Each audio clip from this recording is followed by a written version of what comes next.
about writing on the future for our communities as well as this nation. And so in order to get started, we have with us our chairman of the board, Mr. Thomas W. George Jr., who will bring us welcome as well, and his opening remarks. Thomas W. George, and I know, Tommy, you have a conflict, and so we're going to have you, and then we're going to bring on the inspiration following. That will be our inspiration. We have come this far by faith, from Bishop Leah Daughtry, National President Prelate of the House of the Lord Churches, and Reverend Tony Lee, Pastor, Community of Hope, AME, Temple Hills, Maryland. Tommy, Bishop, and then Reverend Lee. Thank you, Melanie. And let me take this time to welcome each of you to our virtual conference for our Unity 22 national campaign.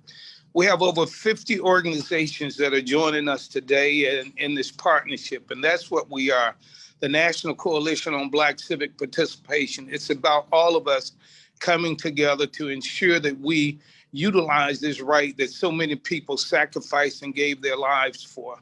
The late John Lewis, when he was the president of the Voter Education Project, used to have these signs that said that hands once cut can now pick presidents and U.S. senators and congressmen and governors and city council people and mayors. And that's true. If you look at what happened in the last national election, it was participation that helped elect a president, several senators. And this year, this election, and we hear it over and over, but I have to keep saying that now this is one of the most in our community. It's a decision that will decide where we go as a nation, whether we're going to be better unified as people and citizens of this country. The power in the Senate rides on this, on who's elected. There are several African Americans running for public office around this nation, and while we are nonpartisan, we utilize that powerful thing called a vote. Maynard Jackson and his grandfather used to say, one, we will get ahead as a nation in this nation by the ballot of the buck and the book. And so we've dealt with education, must continue. We look at economic empowerment, but for right now, we're focused on elections. There's so many that we would not be able to exercise that power. And so now, even though stumbling blocks in front of us and try barriers, we're going to overcome all that to make sure before. So I want to thank and welcome all of us here as part of the coalition. Know that we have a great job before us, and we cannot sleep on this. Melanie, I commend you and our staff and our board for all they've done and continue to do. You're a phenomenal leader. I'm really proud of you. And to all of those on this call, the 100 Black Men of America, where I serve as national chairman, is part of this coalition. We're part of the national coalition. We've been there for years. Coming together, all of us must lockstep together to make sure we turn out the votes, to make sure people are educated, and to make sure we continue to build this nation, which we all help to make what it is, and we're going to make it even better. So welcome. Let's make sure that Unity 22 is very successful. Our young people, for all of those adults, and I see everybody, thank you for being on the call, but more importantly, thank you for what you're going to do in this Unity 22 campaign to make sure we vote in mass, to ensure we protect the right to vote, we protect the rights of women, we help to eliminate all this violence that's going on in it, and making sure that our young people can dream their dreams and become a reality. Thank you again. Thank you, Tommy, so very much. Thank you for your leadership and all of your support. And we will see you on the ground very, very soon. Sorry, I don't know the answer to this. Okay. Whatever the question was, we got the answers, Bishop Leah, bring us home. Reverend Tony, it's inspiration time. excited, thrilled to have all of you all, because I know with this team, we are the 18. Those who are part. So, Bishop, Reverend Tony, give us our inspiration. Good morning, family, and to Sister Melanie, who there's no one better to bring us all together. It is her gift and for the role that she plays in our movement. And I'm thrilled to be with you this morning to share some words of inspiration. They gave me our watchwords. We've come this far by faith. We've come this far by faith at a place in our nation, at a crossroads of crises people would have imagined. There will be, as said, some difficult days, but we've had difficult days before. We've survived the horrors of the Great Crossing and the soul-stripping degradation of slavery. We've lived through Reconstruction and Jim Crow and internment camps. And we've answered with the abolitionist movement, the suffrage movement, the civil rights movement, Stonewall, the women's movement, the farm workers, Black Lives Matter, and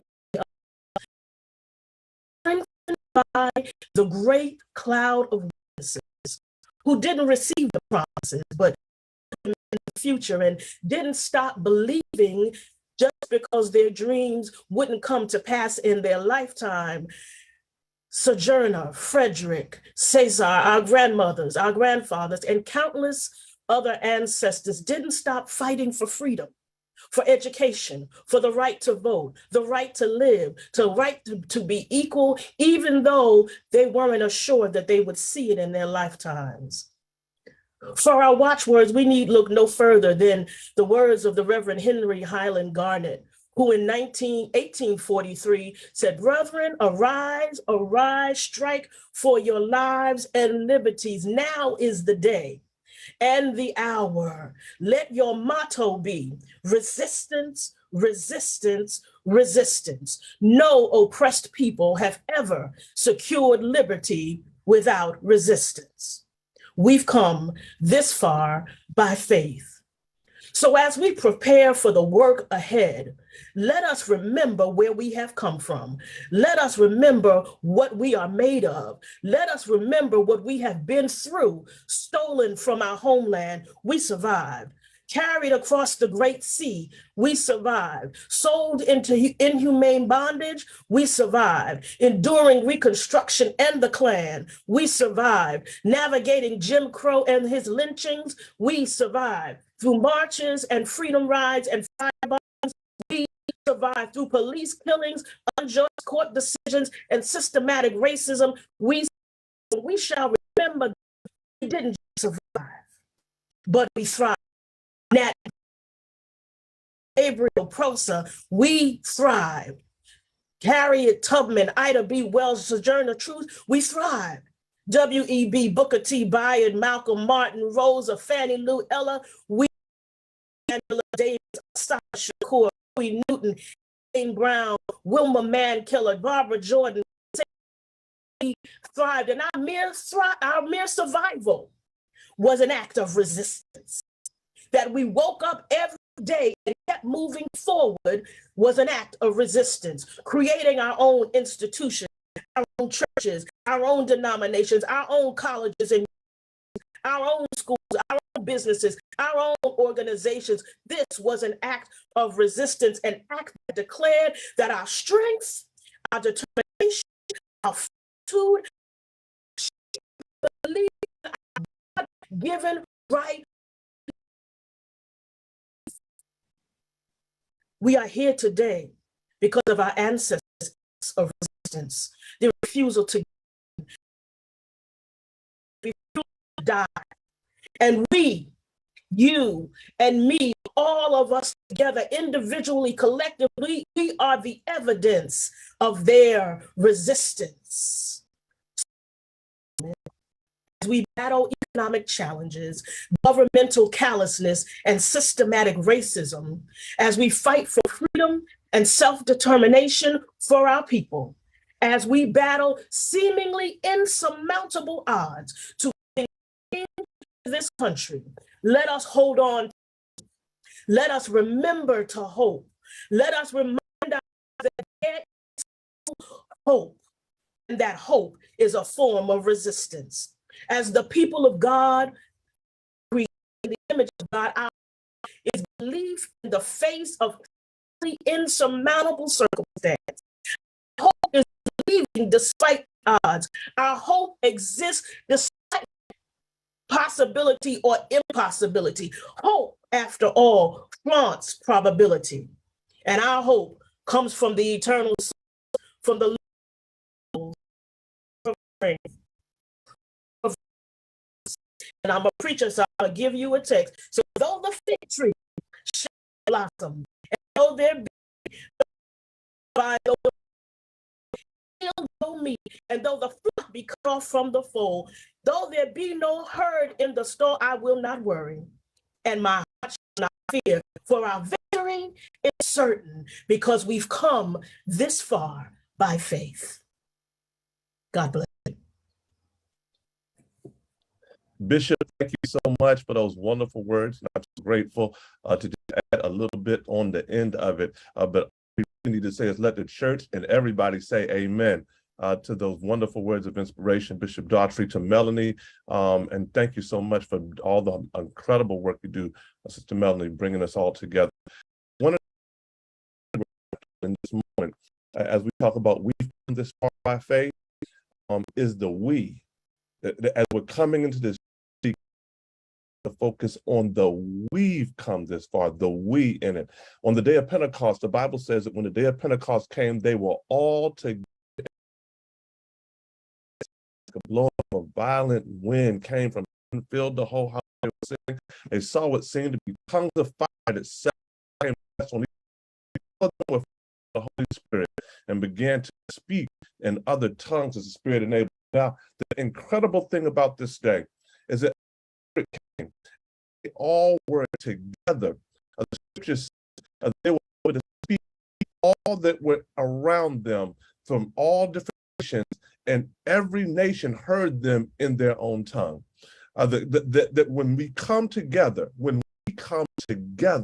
that we literally, we come together, that we are able to communicate to everyone right where they are, the social, no matter their gender, no matter their political affiliation, no matter what side of the tracks they grew up on, that when we come together, that we are, one, able to communicate to folks right where they are, but two, organize them right where they are, because the scripture says that this was the birth of the church, this was the organizing of the church, that that day, that when we come together, we will see folks who have been on the sidelines to understand they need to get up and they need to get themselves up in the movement. When we come together and we find the power of our togetherness, then literally, I don't care how rough it looks, how tough it looks, how hard it looks, how organized they seem to be, when we come together, that mountains can move when we come together. My sisters, I want to encourage you today that I know you may be a little weary, I know you may be a little tired, but don't you grow weary in well-doing, for we shall reap a harvest if we faint not. That don't you get tired of the battle, that we've come this far by faith. And as my old grandmom used to say, and I don't believe that God brought us this far to leave us. So let us walk together, children, and don't you get weary, because there's a great camp meeting on the other side. We, in this unity campaign, have come together by faith. Thank you so much, Reverend Lee, Bishop Daughtry. You brought us in the right space at the right time in this moment that we're in. So thank you also very, very much for bringing our inspiration. Bishop Leah, we're going to call on you again a little later, and Reverend Tony again, to talk about what's going on. We get into the tactical side of what we're trying to do, not telling all of our secrets, but just putting it out. We don't care who read it or hear about it. That's what we're going to talk about today.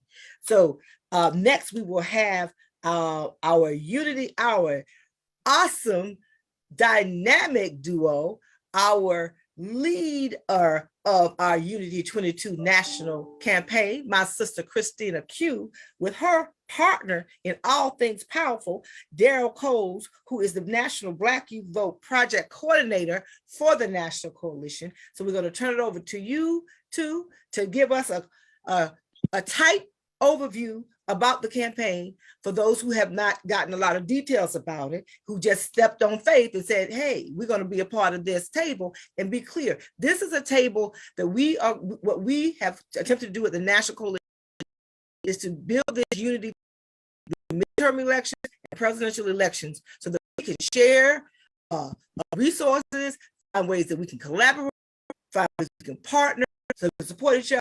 The National Coalition, we have 11 states that we work in every year, so we'll talk a little bit about that down the road from our state leaders. The Black table, and I'm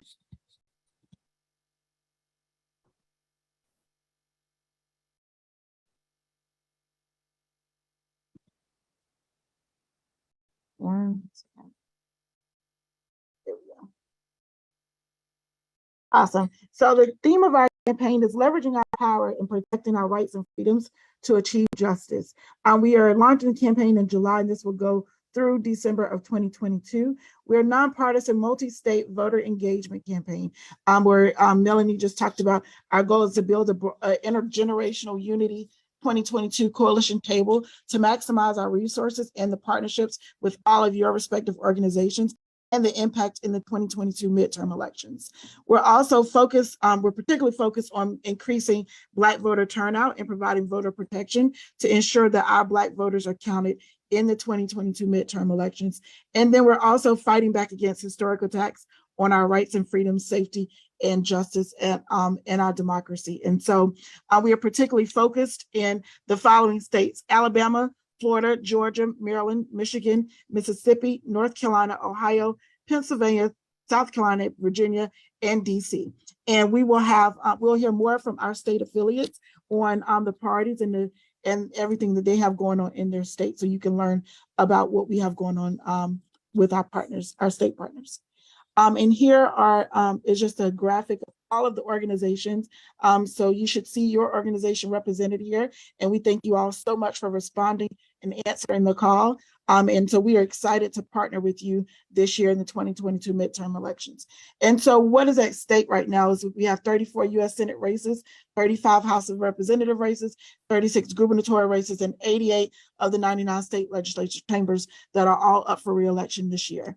And we're, like I said, protecting our voting rights is a key component of our campaign. And we know that while we're focused on protecting our voting rights, we know all the other rights that we're fighting to protect is all connected, which is be it reproductive justice, economic security, racial justice. All these rights are connected to our voting rights. And so we want to make sure that we're making that connection and making it clear for Black voters to be mobilized and increasing their enthusiasm and making sure that they know that voting is their power and how they fight back against these attacks on their rights. And so today we're launching our campaign, and we're launching it in 2 phases. Through July and August be our summer of organizing and activism. And then the phase 2 will be our Vote Your Power GOTV/voter protection campaign. And that will go through December. And so today we have our launch, our virtual launch that we're all on right now. Tomorrow we'll be launching our Are You Vote Ready campaign materials on social media. You've already been provided the graphics in your social media toolkit.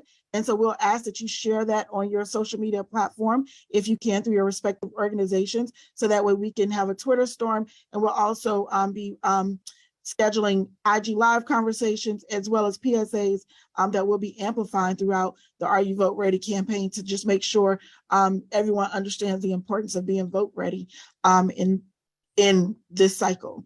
And that's checking their voter registration, making sure their status is up to date.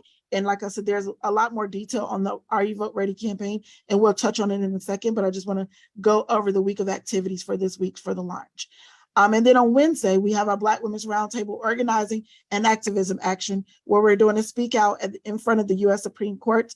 You've already received the invitation for that. And if you would like to speak and be a speaker and join us on Wednesday, we would love to have you. So please just make sure that you're RSVP'd and you're confirmed. And we will be there on Wednesday at 2 o'clock for our direct action. And here's the flyer that you should see in your email referencing that. And if you want to share that on your social media platform, you can. On Thursday, we will be in Ohio. We'll be launching our Ohio Unity, the Ohio Unity State Campaign, and we'll be with our Ohio team there with the Unity Coalition statewide and organizing meeting. And we will be having a phone bank. Ohio has a special election coming up on Tuesday, August 2nd.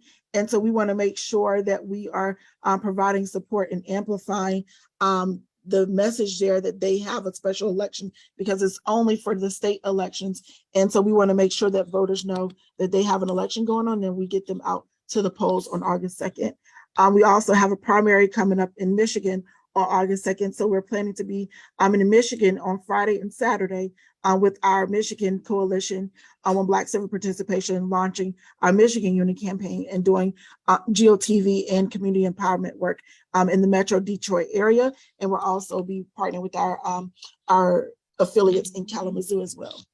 And then on Monday, we have our Black Youth Vote organizing efforts, and our empowerment activities. We'll be launching, and I'll let Daryl speak to that in just a second, but we'll be launching our Black Youth Vote activities, and I'll let him speak more to that. Hello, everybody. Oh, go ahead, Daryl. I'm sorry. You want to keep on? I'm sorry, but my name is Daryl Coles, project assistant for NCBCP, and as the screen show, Monday 1st is the launch of our Black Youth Vote organizing and empower activities. The activities include our Black Youth Vote community and collegiate Own Your Voting Power National Challenge. And the challenge is when we partner with mostly HBCUs, but we also partner with colleges and other universities, and also community-based organizations. And the goals of the challenge is to help protect voters from voter suppression tactics, educate, motivate, and mobilize peers to vote at HBCUs, colleges / universities, and other, and just in the broad community, period. And also to create enthusiasm for the upcoming 2022 elections, state level and local level. And also, we also will be launching our BYV Foot Soldiers for Freedom poll workers and poll monitor summer recruitment drive, where we'll be partnering with our partners, national partners and state partners, where we begin together poll workers and poll monitors just to try to help protect the vote. And last but not least, we'll be hosting a virtual town hall named Brothers Can We Talk? What Brothers Want for Their Vote. And it will be a virtual town hall, and we will have some social media presence, and we just have a dialogue about how we can mobilize Black men and young Black men just to get more voter turnout and be more influenced and just more involved in the political atmosphere. And so we're looking forward to a successful week, and we'll be pushing out all this information, invite letters, and we'll be getting all this to you so you can blast out and push out to your networks, and we'll be looking forward to a successful week. And that's all for Black Youth Vote for right now. Thank you so much, Daryl. And then I'll jump back to, and the rest of our summer of organizing activism for July through August would be the Black Women Leaders and Allies Call to Action. Just like we're doing on Wednesday, we'll be doing more of that through the summer. And I mentioned already the Are You Vote Ready public awareness social media campaign. So this is in partnership with vote.org, and is making sure that voters can register, verify, and vote through this tool. And this is a tool that's available in all 50 states. And you can also share this on your website. And so, like I said, the social media graphics for Are You Vote Ready are in your toolkit, and the links to those options to register, verify, and vote are provided in your toolkit for you as well. And Daryl, well, I think you mentioned it, Daryl, but I think I did maybe. But the New Era Foot Soldiers for Freedom, where we're registering at least, our goal is to register at least 10,000 poll workers and poll monitors for the 2022 midterm election. And so we're hoping to do that with your help and your support. And we have that information provided for you in the toolkit as well.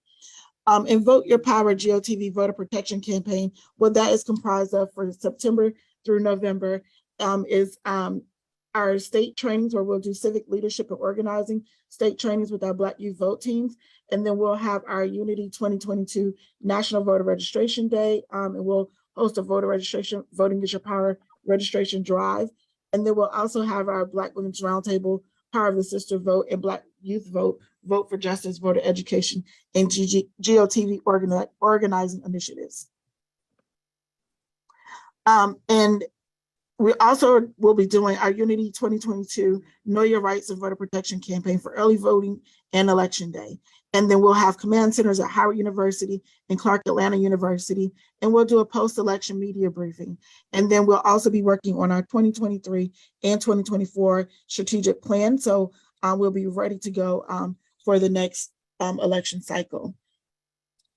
And a few key indicators of success is increasing our Black civic engagement and increasing Black voter turnout to at least the 2018 turnout levels.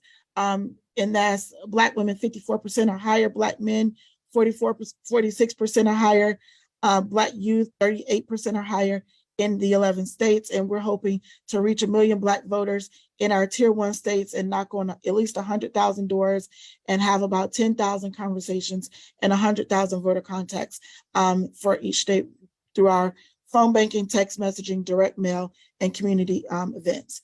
And then we're hoping to have 300,000 Black voter contacts in our tier 2 states. And we're trying to train 500 Black youth vote coordinators across the state with the help of our state affiliates. And we're also hoping to host organized GeoTV activities throughout the cycle, and then conduct research projects. We've already partnered with some of you, and we've already done the Essence poll, our Power of the Sister Vote poll, in partnership with Essence. And I'm trying to just speed through because I know I may be at time soon, but we'll recruit and train at least 100. Go ahead. Yeah. We gotta. Okay, So I would just wrap up. Share that. Yes. Yeah. Yes, and I'll just wrap up with. You want me to wrap up with the key next steps, Mel? Yes. Yeah, and then we'll Okay. share the more detail because we are running a little behind. Okay, perfect. So just key next steps on how you can partner with the campaign. I just wanted to make sure I gave you all a really clear next 8 steps. Participate in our virtual launch like you're doing today, promoting Are You Vote Ready materials on social media. Participate on Wednesday in our Black Women Leaders and Allies rally at 2:00. And you can we're going to do a virtual phone bank for Ohio on the 28th. You can participate virtually in a text bank or phone bank for Michigan on the 29th or 30th, and promote BYV, Black Youth Vote, poll worker social media graphics, which is providing your toolkit. And then join us for our Brothers Can We Talk conversation. And our next meeting will be mid-August. And that's it. Thank you so much, Q. As you can see, this is a robust, very ambitious campaign, but we're in an ambitious moment. So we're gonna. I feel that we will be able to get this done and more. And we tried to target this as what's doable, what's been historical. And one of the things Q mentioned, I did want to lift, and then we're going to call on to do get some research updates to you all. And then we're going to go right into hearing from many of our national partners, and then following that, state partners. But when we say, well, what do we want to do? The last midterm election, a lot happened. And what happened is young people showed up, Black women, brown women, and men, but women, most especially Black women, led the way when it came to people who didn't really get the credit for what they did in 2018. And so midterms are very hard, and our disappointment out there, but we've got to connect the dots on who's on the ballot and who's not in 2022. And so that's why we decided to this to say, if we can get to the numbers we got in 18 at least, then we can move. We want to do more, but we can get there. We know, and if we get to 2014, that's our target. So now we're here. So thank you, Christina, and thank you, Daryl. Thank you for your leadership. And I know with you all at the helm, we're gonna be all right. Again, can I get an amen through the waves? We will hear, have some messaging updates from our sister Dr. Delisa Saunders, who serves as our Senior Policy Advisor for the National Coalition of Black Women's Roundtable, and our messaging guru and our Gwen McKinney, Campaign Director of Unerased Black Women Speak. There's some recent research in the last few months that have come out. One of Delisa will talk about our Black Women's Roundtable Essence Poll, and Gwen will talk about what's done recently. And the Black Women's Roundtable Essence research was done, commissioned by Brilliant Corners, and the one that Gwen led and we'll talk about was done by Hit Strategies. So these were definitely polling agencies. And so turn it over to you, ladies. Certainly, the Essence poll that was conducted showed that we have a lot of anxiety, regardless of our age group, the generation that we were grown in, and our current situation. And they sort of fell into three buckets. The slides, please. 3 buckets. Economic concern, more days a month than we have money. Women's issues, and racism, discrimination, and safety. Could you bring up the slides for us, please? In terms of economic conditions, half of women say that it is worsening. Top of the line. And again, regardless of the age for the generation, it was very hard. Next thing is very interesting is that the majority of the job Congress is doing. So that's going to be very important as we move to voter contact and things like that. Next slide. 1 second. Oh, Okay. Sorry. No, sorry, go ahead. Next slide. Next slide. Next one. Okay. And then then to the next slide. And this final slide shows areas and categories, issues that it's not even a plate anymore, it's a platter. And as we can see, affordable housing, Social Security, Medicare, top issues, living while Black, and everything from criminal justice, police reform, racial profiling, home, bad cops, freedom to make our own reproductive health decisions, violence against women, y'all, discrimination and systemic racism, lowering tax, protecting our voters, everybody's passionate about that, and rising costs. I mean, these are our top line platter of anxiety that uncovered in March. And now I'm going to turn it over to Gwen, who has conducted more recent research and is more focused on it, the types of messages and ways to be impactful. Gwen? Thank you so much. I want to thank our sister Mel, who just, I mean, she astounds me. I get tired. I mean, this presentation just made me energized and also tired simultaneously because we got a lot of work to do. And I just want to start out by saying, for those of you who don't know, I have been partnering with Mel and the coalition for more than 30 years, but now in this new capacity, Unerased Black Women Speak is a nonprofit initiative dedicated to narrative development and content creation for, from, and about Black women. Okay, I just want to go to this first slide. We did some research. I want to underscore the fact that there's no cracks of light between our research, which was conducted between April and June, and the work that the Black Women's Roundtable and the Coalition did in February/March. What we came away with, we did do several layers and tiers of qualitative and quantitative research. And we looked at the significance of this is that our opinion research was fully conceived, managed, and conducted by Black women. The team was Black women. The researchers were Black women. And our preoccupation was with where are our sisters across every spectrum of generations and age. So we, between, as I said, between April and June, we did some cross-generational focus groups. We did a national poll of about 802 voters with over sampling of 100 voters in Florida, Georgia, Michigan, Pennsylvania.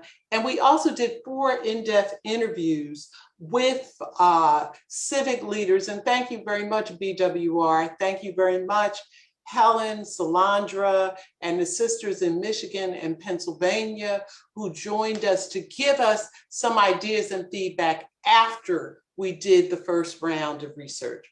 The findings aren't surprising, but they are instructive, and they give us a compass for Unity 22 and where we need to go. Next slide. Well, my background early on was in journalism, and I was always warned, don't bury the lead. What do we have to do? I'm going to just tell you right now, we have got to fill the information void with messaging that meets our constituents, that meets the Black community where they live, with tested themes, authentic voices, relevant issues, and trusted leaders. Next slide. Back to the research. We found that for the most part, most Black women are motivated to vote for politicians who advocate for them. Like the Essence survey, we found that there were some important issues that matter to Black women, like the historical sacrifice that has been made. Do these politicians represent me? Those are 2 of the biggies. But the biggest detractor, the biggest barrier and obstacle facing not just Black women, but our community is not knowing enough. Not only not knowing enough about the candidates, but we're talking basics. When is the election? Where is it? Who's on the ballot? Why am I voting? Next slide. I want to just say that there are segments of voters, and thank you very much, Coalition and Unity 22, for having the understanding and clarity. This must be an intergenerational campaign, because what we found in our research, but what we know, while we say Black women are the backbone of the democracy, Black women vote, the truth of the matter is, and we're going to be real, some Black women vote. The super voters are boomers, they're 58, and the so-called silent generation. I met a woman at the Maryland primary last week, 93 years old, who said she has never missed an election in her life. Those are the super voters. Younger voters, not so much. Younger sisters, I gotta say this, we all women are we're tired, we need your help. And we can't carry this alone. We need you more than anything.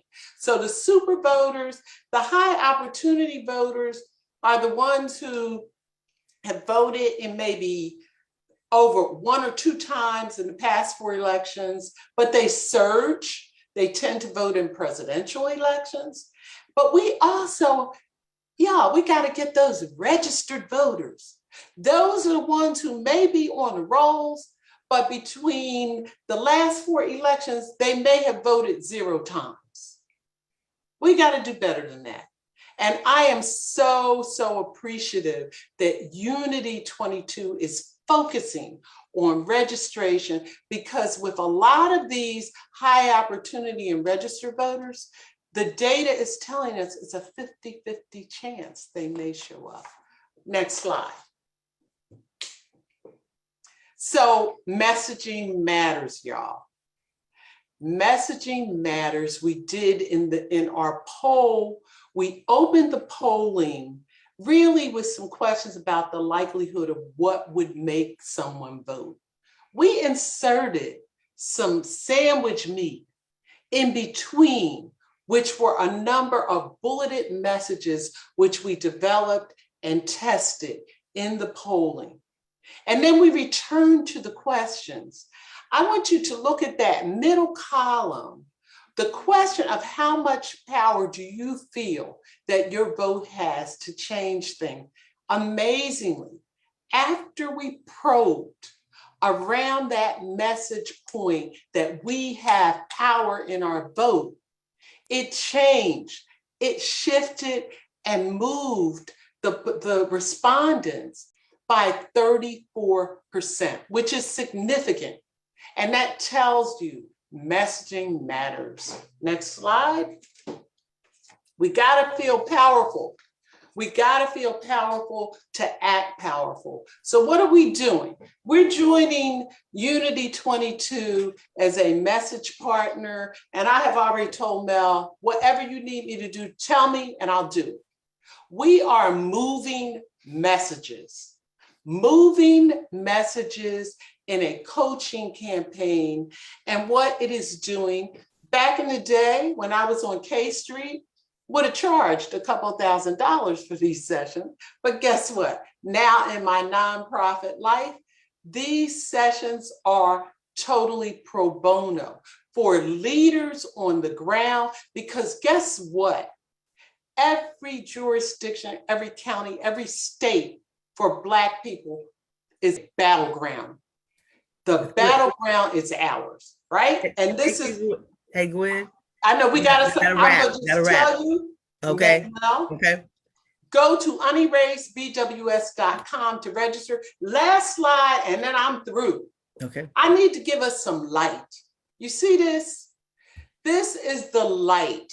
You see the dog, the bird, the cat, the fish. Guess what? What we do is collaborate, but we also juggle, mobilize, lead, plan, and build. And I want to leave you with that. Thank you very much. Thank you, Gwen. And put in the chat how folks can reach you that may want to get that pro bono messaging support. I will right now. Thank you. So now, drum roll, please. Thank you to everyone again. I know a lot of folks have joined who went on at the beginning, so I'll say it again. Thank you so very much for coming together for this Unity 22 national campaign, and for this bring us our national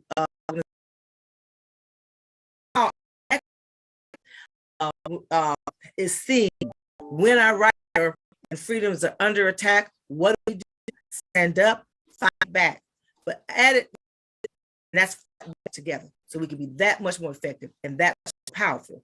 So this next segment for the next 20, 30 minutes is a focus around what's at stake in 22 and what we must do to leverage the power of our vote to win. And so we're going to do rapid fire, folks. Repeat after rapid fire. So that's take 1 to 2 minutes to just give us your take. Let us know, and we have the categories. You've heard we know what the issues are. How are we going to connect those issues to get our people to see that they have the in hands right now? Don't be distracted, and tie those together with why it's important to vote and together. Continue to talk about. So our next in categories around what we know are the key issues who are leading in that space: racial justice, civil rights, and the judiciary. So we're starting off with our sister leader, Maya White, CEO, the Leadership Conference on Civil and Human Rights, along with Lisa Kayla Barrett, Director of Policy, NAACP Legal Defense Fund. Ladies, we turn it over to you. Well, thank you, Melanie. Thank you to all the powerful leaders who are here. I'm going to be very quick, very brief, brilliant, and she will say many more important things. I just want to, with this theme of and power, I want to remind us in the context of the judiciary just how much our activity, our has gotten done. You know about Ketanji Brown Jackson. We got there together in coalition, being powerful, fighting hard. We know, as qualified as she was to be a justice of the Supreme Court, they still attacked her qualifications, but we won. But it's so much more than that. So there have been 74 judges appointed by President Biden in his term. 23 of them confirmed have been Black. 23. And of those, 16 more are pending right now. Black women in the court, one of really important, 7 Black women are now circuit court judges who were not for this administration. And in our history, we had 8. That's a big impact. I say that because when we remind folks of how much their participation has mattered, it definitely helps them feel more powerful and participate. But here's the thing, and you already know this from Dobbs. You already know this because affirmative action is in the Supreme Court. You already know this because voting rights is once again in the Supreme Court out of Alabama, North Carolina. It matters who we're putting on the federal bench, district court and circuit court, only Supreme Court, because of the 7,000 cases that go to the Supreme Court, they only hear about 100 to 150. That means we still have a lot of power when we get people on the bench who look like our experiences and who relate to what we need and are right judges. There are 102 vacancies still that we predict need to be filled. That is an important opportunity coming out of the midterms. We know how much it's going to matter to have folks voted, particularly to the Senate, that are paying attention to in the daily lives of all our people. And I stop there and turn it over to Lisa.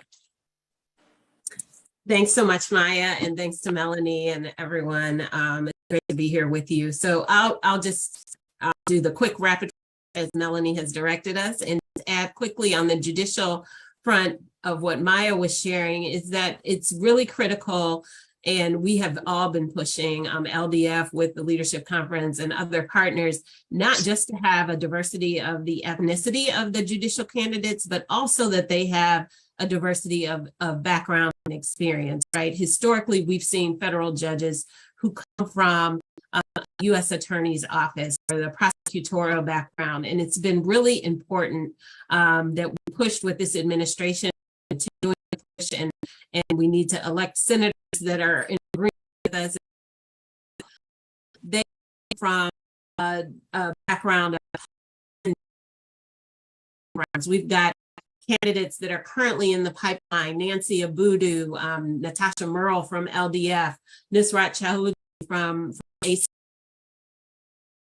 voting rights background. And we all know what is happening with voting rights in this country. And to have judges on the that understand what is happening for voting rights for Black people in this country is really critical. Nancy Abudu is nominated to a court in Georgia, where, you know, that's the battleground around voting rights. And so this is so important that we get people in office that are going to help us really put critical people in these seats in judicial noms. The other piece that I just want to lift up, and I see Melanie came back on, so I'm going to do it quick now, is January 6th, right? We've all been watching these January 6th hearings, and I hope that people are making the connection of what this is for the Black community. LDF submitted a statement to make sure that this connection is not lost. Black people for decades have been sounding the alarm around voter suppression and voter discrimination. All of this is related. What the voter suppression and voter discrimination that we've been experiencing, the January 6th, which was really a backlash against the voter participation that came in 2020, the gerrymandering of districts, and we're in the midst of this redistricting cycle to try to dilute the voice of Black people.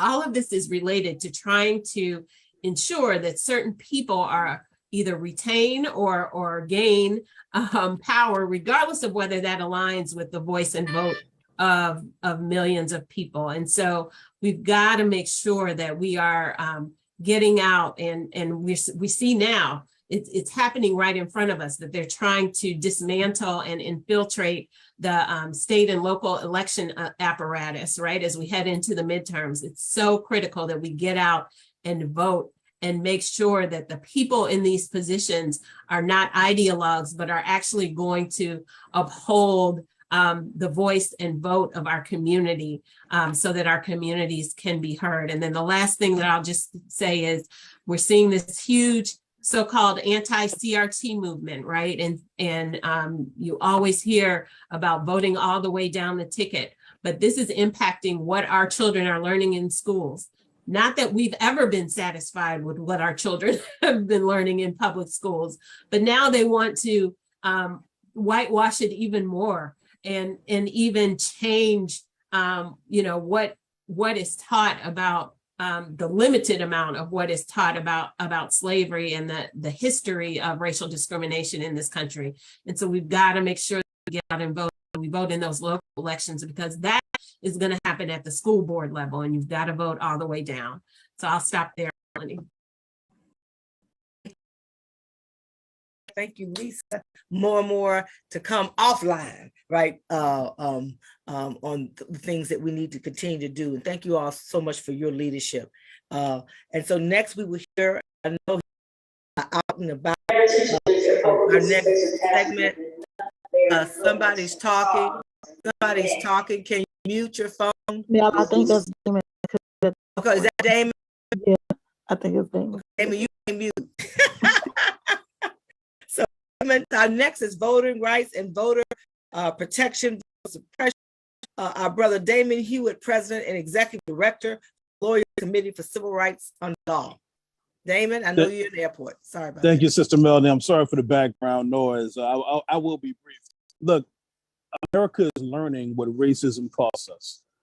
America is learning this in the context of Dobbs. When we say the case of her woman in particular, we know this. An attack that was founded on the big lie, based on allegation of voter fraud in majority Atlanta, Detroit. We know what this is all about. We saw this insurrection because we actually were defending not just lives and property, but also defending democracy. And most of the standing on the front lines, and we're going to continue to do that together. Now, this midterm election is a crossroads, there's no doubt. I know it seems like we say that every time, but the stakes continue to get higher. We know that there are active omnibus voter suppression laws in states like Texas and Florida, and the local committee and other organizations as well. Unfortunately, these rules, these repressive rules for this midterm election, we also see things like eliminating rocks. Any measure that we try to take, they try to cut off at the pass. It's not a game to us, but it's almost like a game to them, because they try to do like everywhere we go. But what we know we can do together is innovate. The first thing we have to do is make sure that each one reaches one. Everybody you know, everyone in your network has to make a plan. The second thing, everyone, you don't go into these battles without backup. Backup is all of us in our organizations. Backup is also in the form of the Election Protection Coalition, of which many of you all are members. Make sure everybody in your network knows the hotline, 866-OUR-VOTE, 866-OUR-VOTE, and the website, 866-OUR-VOTE.org. So regardless of what the rules of the road are, we know that we're going to innovate, we're going to fight together, we're going to where oppression happens most frequently, where oppression happens in terms of epicenter, because that is the place of the greatest opportunity. When they try to silence us, we want to step back and together. So we're in solidarity with the National Coalition organizations, and we're going to do this in unity. Thank you so much.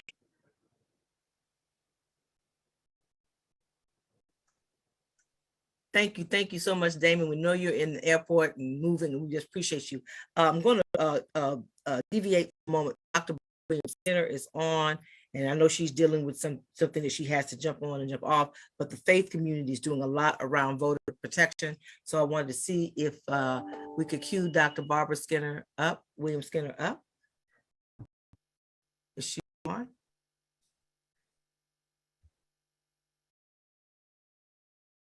She's on. So she in the, so we can bring her over. That would be helpful.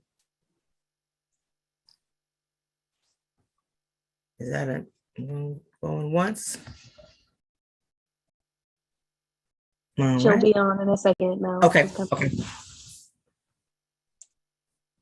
Oops. Hi, Okay. Hey, Dr. Skinner. Good morning. Hi there. Hi. Good morning. Good morning, everyone. So, thank you. So if you can get us updates, Barbara, in like a couple of minutes, that'll be great. I know you're in the middle of stuff, right? So we want to pull you on up on the agenda.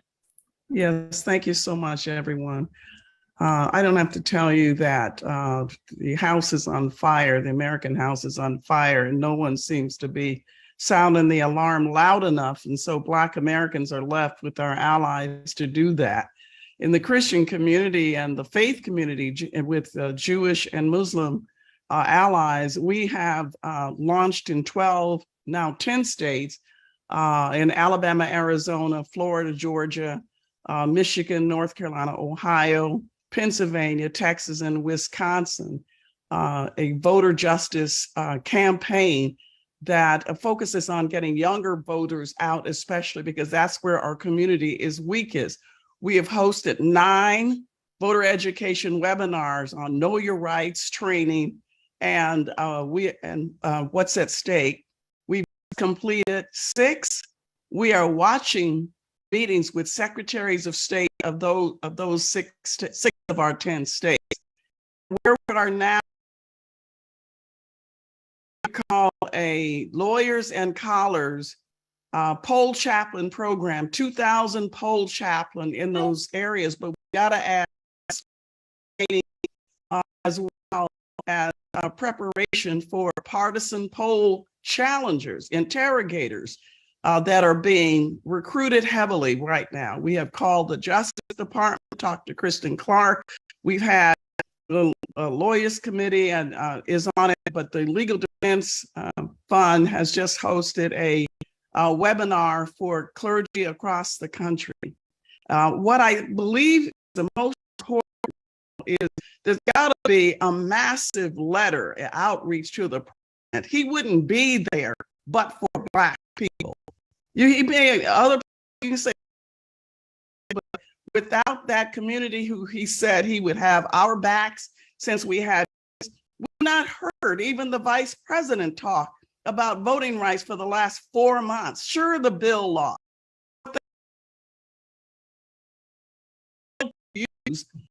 Are calling on him to do and issuing a letter with 1,000 organization, anyone who wants to sign it, to say that he needs to have a national presidential address to the nation on the danger to democracy right now.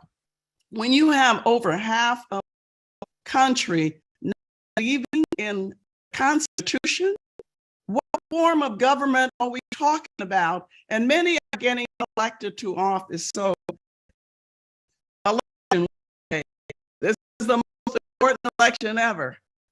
This time we're through. If we don't get 2022 right in a midterm, when the Black vote turnout is not the numbers, but it's under 50%. 2020, the general election, it was 70-some%. Unless we get that level of turnout in the midterm, we're not going to be strong 20. We just gave Melanie a one-pager on what we're doing. We're other organizations. Voter registration deadlines map. We can lift that out, Melanie, send that back to you. Everybody should have that because we still have 9 million unregistered African Americans. Not a community call. This is a Black community call, and I'm grateful for the opportunity on the national. Thank you. Thank Dr. Barbara. Appreciate you sending big hugs and love to you as you deal with your family and lifting you up in your loss. Thank you so much. Next, we will hear from some leaders in the women's rights, as well as the on Fonda Butler, president of Emily's List, but she left some information that Q will share. Then we'll hear Dr. Thelma Daly, chair and president of the National Council of Negro Women, NCNW, and Zakiya Thomas, who is the president and CEO of ERA. And everyone, please stay within your 1 to 2 minutes, please.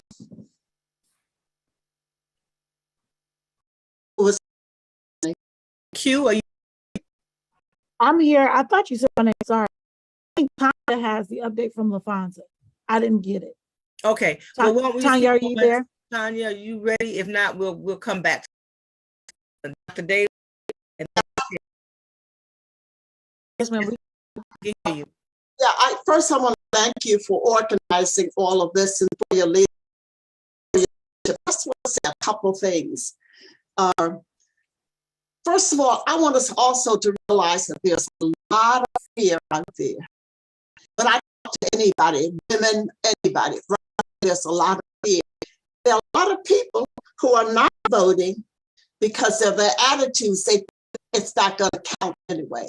So as we come together to put all of us together, one community to another community, in whatever way we do it, through our churches, through our groups, but I think we have to talk our facts, and we really have to get down, really community to convince our people. Otherwise, we might lose the election. I just look at the state of Maryland when we just went through the primaries, and on the Republican side, it was Trump, which was amazing. But I just feel right now that we all must move to the local level, the national level where we are. We got to get to our communities. The other thing is, I love the idea of unity. I think we should all think about it as unity, and it doesn't matter who gets the credit. I think we should all come together in terms of this. We know the concerns, but I want to say right now we got to beat the Bushes. And I don't know how we're going to beat the Bushes, Melanie, but we've got to get all of our people out there and beat the Bushes. We've got to come together and beat the Bushes. And that's what I want to leave you with. Beat the Bushes. That means we're getting to the local level. We are going to, in some way, allay the fears of people. And we are going to have to change the attitudes, but we're going to have to beat the Bushes. Yes, ma'am. The Bushes. Beat the Bushes. Beat the Bushes. And say, thank you so much, Dr. Daly, and you're right on point. And most definitely, in this week, we're going to be beating the Bushes in Michigan and Ohio. Next, Zakiya Thomas, President and CEO, ERA Coalition. Thank you so much, Melanie. We're so excited to be a part of this campaign and to help raise awareness and push forward to have more equal rights across the nation. So at the Equal Rights Campaign, our first and foremost mission is to get the Equal Rights Amendment posted and published into the Constitution so we can all enjoy equality as a lived reality. So we're excited to be a part of this because we have our Elect Equality campaign, which is where we highlight champions for equality across the federal level and in certain states that are looking to ratify the Equal Rights Amendment. But the point for all of this is we need a stronger level of protection in the Constitution. Right now, as a Black woman, I know that my rights are tenuous. They're up for anyone to grab if I don't hold tight and fight for them. So that's one of the reasons we want to be part of this coalition, and we're looking forward to helping to uplift equality, uplift our partners, and make sure that people get out to vote because, as it's been said, we have to vote. They're taking our rights left and right. And so we need to stand up and we need to stand tall, and we know what we can do when we work together. So we're excited to be part of this movement, part of the campaign, and look forward to working with everyone. Thank you. Thank you so much, Zakiya. And thank you for taking on that leadership at the ERA Coalition. And thank you, Jennifer Tucker, your right hand, my hand. Our sister, I see her as well. Thank you very much. Next, we will hear from our sister leader, Kirby York, Deputy Executive Director of the National Black Justice Coalition, really connect from the LGBTQ plus rights community. Victoria. Thank you, sister. And thank you for your leadership. I'm so excited to be with all of you today and to talk about the importance of this upcoming election.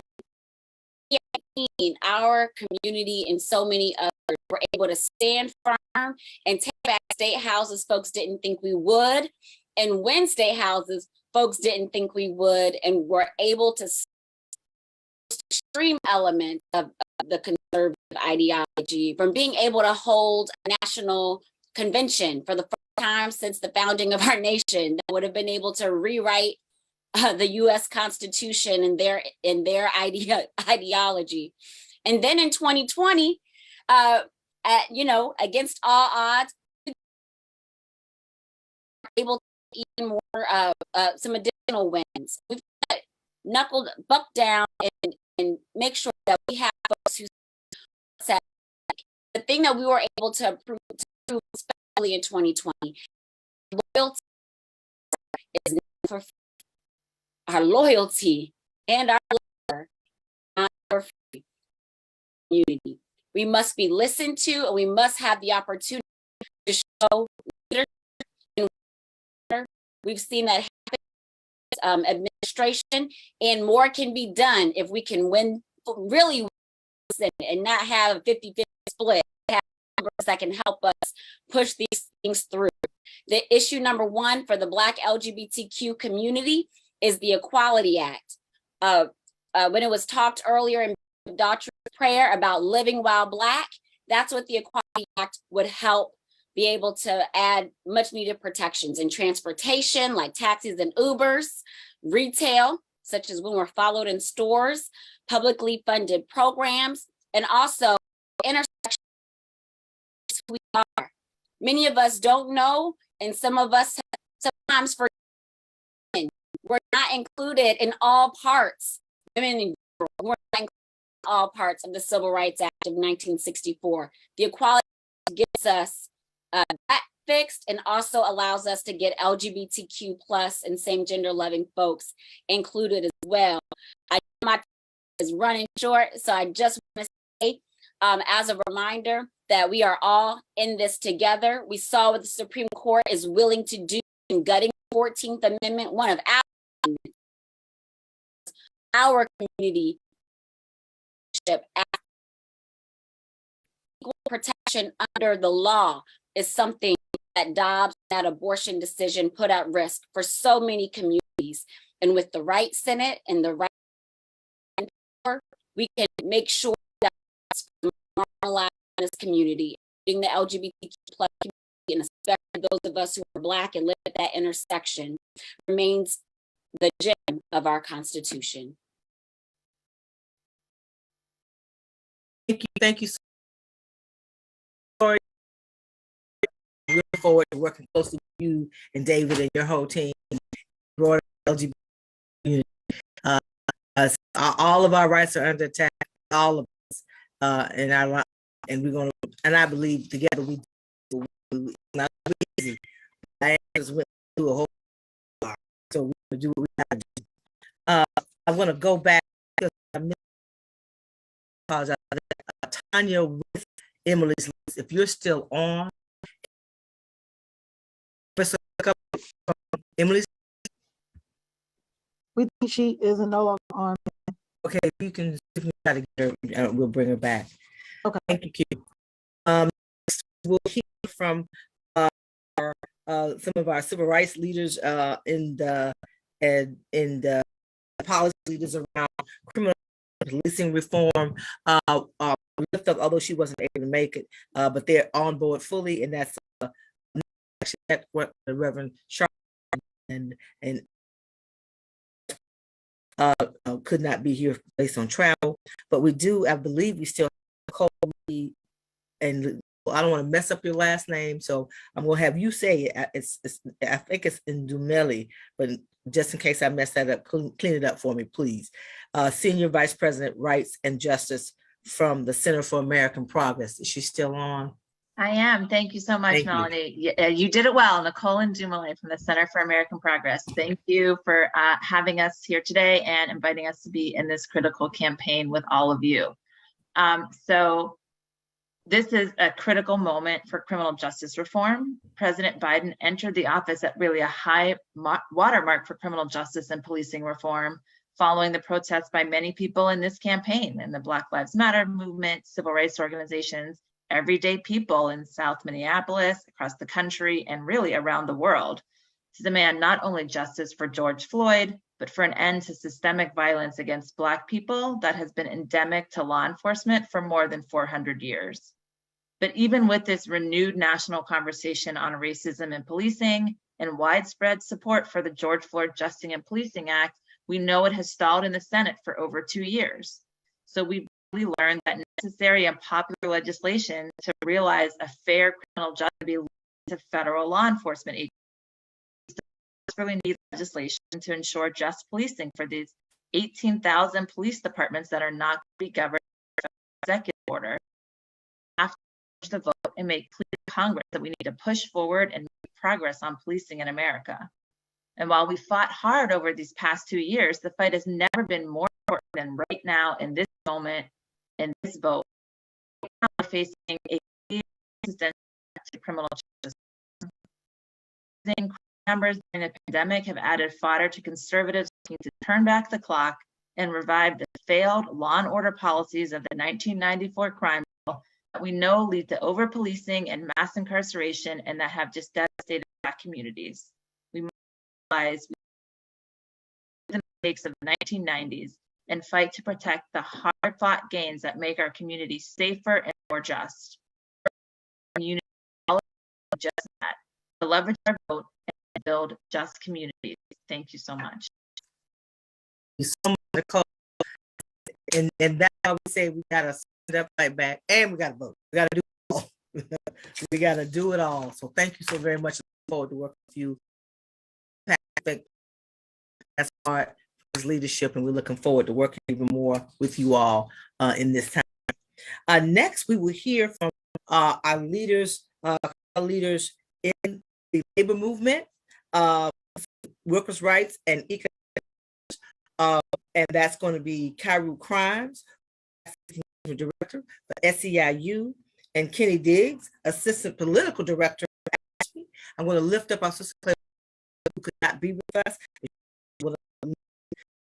Partners when it comes to working with the labor community, around National President APRI. So we'll hear from Hbcu and then Kenny. Thank you, Sister Melanie, and hello everyone here. So I'm brief, but just to quickly say, SEIU is incredibly honored and as well as committed to being a part of the Unity campaign, because frankly, Unity work is centered in linking all of its battles. The same forces attacking worker rights are the same forces attacking racial justice, economic justice, climate justice, LGBT plus rights, reproductive rights, voting rights, so on, and sciences that make people forgotten.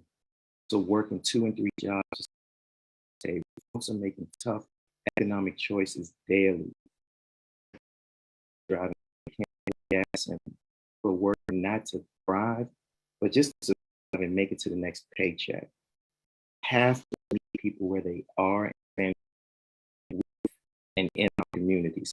Again, this is too hard to fight separately. We must do it together, unity and justice. So thank you.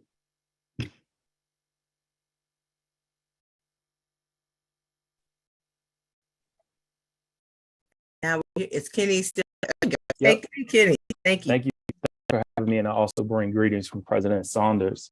I wanted to just say briefly that we want to thank you for your leadership in bringing us all together, because you look at the people that have spoken, the great leaders that are in the queue, it shows the power of this moment. As Hbcu talked about, workers' justice isn't just for labor unions. And more importantly, We've heard it over and over again about how critical this moment is.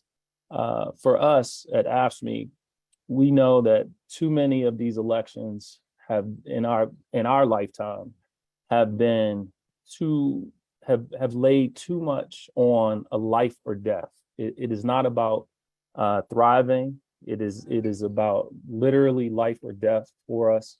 And we have to stop that. And the way that we do that is exactly following your leadership, Melanie. And when we stand together, we win.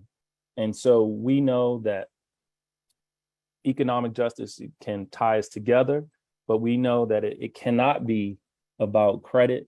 It has to be, it can't be about 100% agreement on all of our issues. Labor is understood that and understands that, especially during the Black Lives Matter movement. We have been reached out to be help in talking about some of the sensitive issues that we have. But what we have to do is stand together in this moment, and not just in November, but beyond, to create real and lasting change and call accountability to legislation that will help, especially. I want to thank you again for your leadership. I want to thank you for bringing us all together. I look forward to being in the trenches. Thank you so much, Kenny. Next, we will hear from some of our leaders focused around education and student loan debt.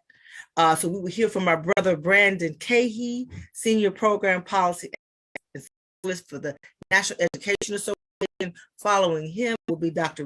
Tom, Co-Director for the Women, Human Rights, and Community Relations Department of the American Federation of Teachers. Turn it over to you.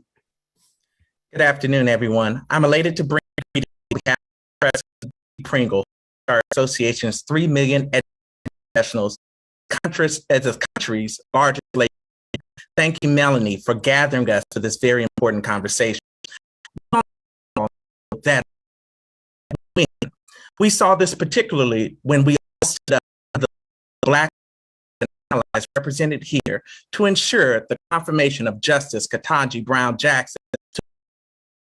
When we look at Justice Jackson's story, we could see all of us in her story, because we all have overcome great obstacles to make our country a more equitable place for us all. And at this very moment, we see the rights of so many Americans, including those rights of our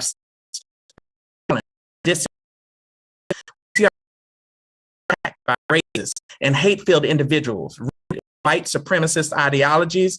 We see many of our fundamental rights being stripped before our very eyes. So important that candidates at every level, in every state, from gubernatorial offices to school boards, who stand with us and represent all, they both respect and reflect all Americans. Candidates who know that every student must have the access and opportunity to step up, to not only succeed,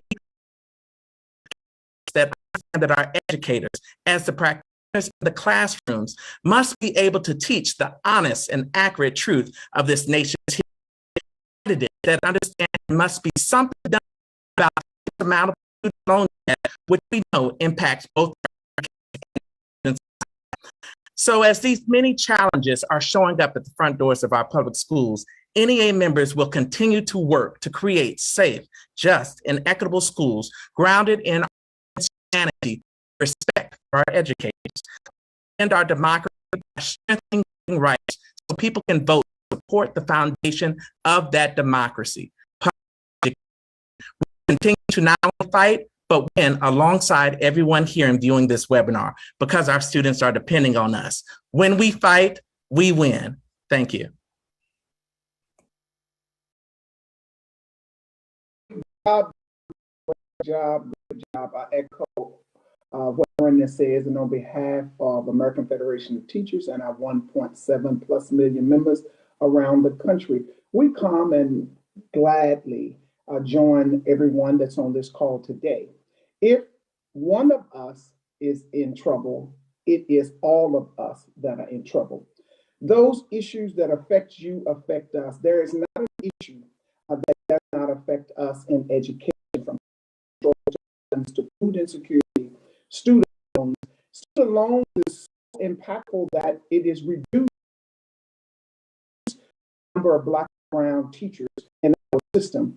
It is a study done that when Black and brown students have Black and brown teachers, they have a greater chance of going on to college and being able. So it is important that we fight together on all of these issues. Food insecurity, children show up and they in fact have not to the day. COVID allowed an opportunity for the life system to sustain issues of HVAC, food insecurities, of the like. And so we at the American Federation of Teachers join you in order to make this fight, this next election. Every one of us do all that we can do to make sure that each and every person that we know within our sphere of influence shows up and votes, shows up and vote. And so on behalf of the American Federation of Teachers, I am grateful to join you today to do whatever it takes to take this fight on. Thank you. Thank you. Thank you, Dr. Regina. Thank you so very much. And thank you and Brandon so much, very much. We're looking forward to fighting the fight and winning. Next, we will hear from our sister Felicia Davis from the Environmental Justice Movement. Felicia is director of HBCU Green Fund, and you will hear from her a little later on down on the agenda as well, because she leads our Clayton County Black Women's Roundtable. Sister Felicia, turn it over to you. Thank you so much, Melanie, and so pleased to be here with everyone on this call, getting ready for this great work that we must get done. So from the environmental justice perspective, our community had high expectations with the Biden-Harris administration and a major setback in the climate arena. So just when we thought we were making huge progress, the Supreme Court dealt our community a major blow, kind of stopping the climate action in its step. So what that does mean is that we have an opportunity to galvanize that community and bring it fully into our GOTV work in a way that it maybe hasn't been before. Because I think the environmental community has worked on its own track, so to speak, with EJ being a bit of a bridge. So it adds yet another issue, especially for galvanizing young people, where they may not respond to our traditional civil rights, voting rights appeal. They have been in the lead on just as much criminal justice, certainly environmental justice. So to keep it very brief, that is a rallying cry. I think that we can leverage in our messaging, and up and going with communities reeling a bit. Didn't expect this result or this moment, but to climate change, everything on fire. Our country, again, yet another major global area that we are trying to go back. So, Thank you, Felicia. Very much. And we know there are other issues, but we pulled out and just wanted to lift up, like, why, what is at stake? And so give a better capture through the leadership of those who are actually on the front lines leading in these spaces to us kind of get home. Directors for Delta Sigma Theta Sorority Incorporated. And I am here representing Delta's over 350,000 initiated members across the United States and the globe. First, I would like to thank you, my member of the Delta's National Social Action Commission, Melanie Campbell, for the vision, the bold leadership you continue day in, day out. Thank you so much, Sarah Campbell. There is no strategies that we work collectively to save and protect democracy in this country. From rap voter restriction laws, to a women's right to a need for comprehensive criminal justice reform, to students gaining protections from crippling loan debt. The issues that we are facing are disproportionately affecting our communities across this country, and they demand effective and equitable solutions for our lawmakers, but through all of us. That is why we, the members of Delta Sigma Theta and our over 900 chapters, stand ready to engage our communities to exercise the right to vote this November. As we've done since our founding in 1913, we'll continue to register, educate, motivate, and mobilize voters to ensure that all of our voices are heard and protected at the polls. As a partner in this Unity 22 campaign, please know that Delta Sigma Theta is standing shoulder to shoulder with you, with all that you're doing to be sure that we are making our voices heard in this most important consequential election in recent history. The coalition is sure to be the difference maker in November, and you have my word that we will do all that we can to power the vote and fight against historic attacks on safety and democracy. We know the power of unity. We know the power of our collective unity. So now let's go win together.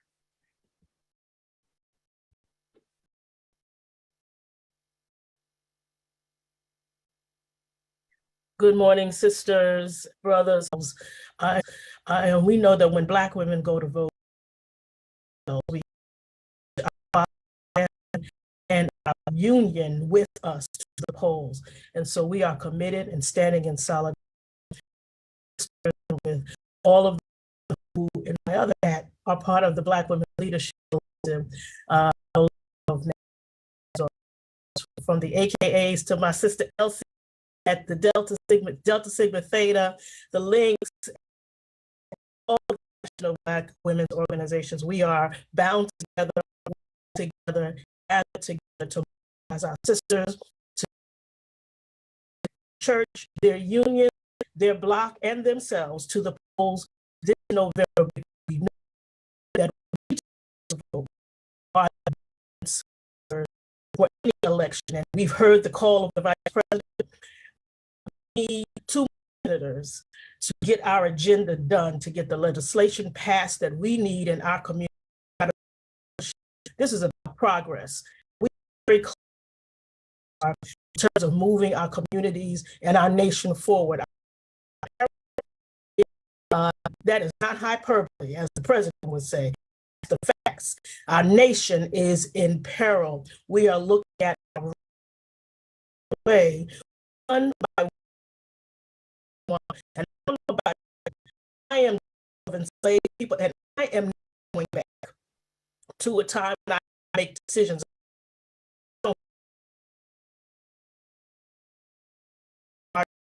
When the slave master told us what we could and could not do. We're not going back. And so Power Rising is committed, all of our sisters, with all of our labor union brothers and sisters, with all of the organizations that Melanie has so deftly pulled together, to moving our communities forward, to banding arm in arm, to do everything that works, and to be in solidarity as we look forward to November 2022.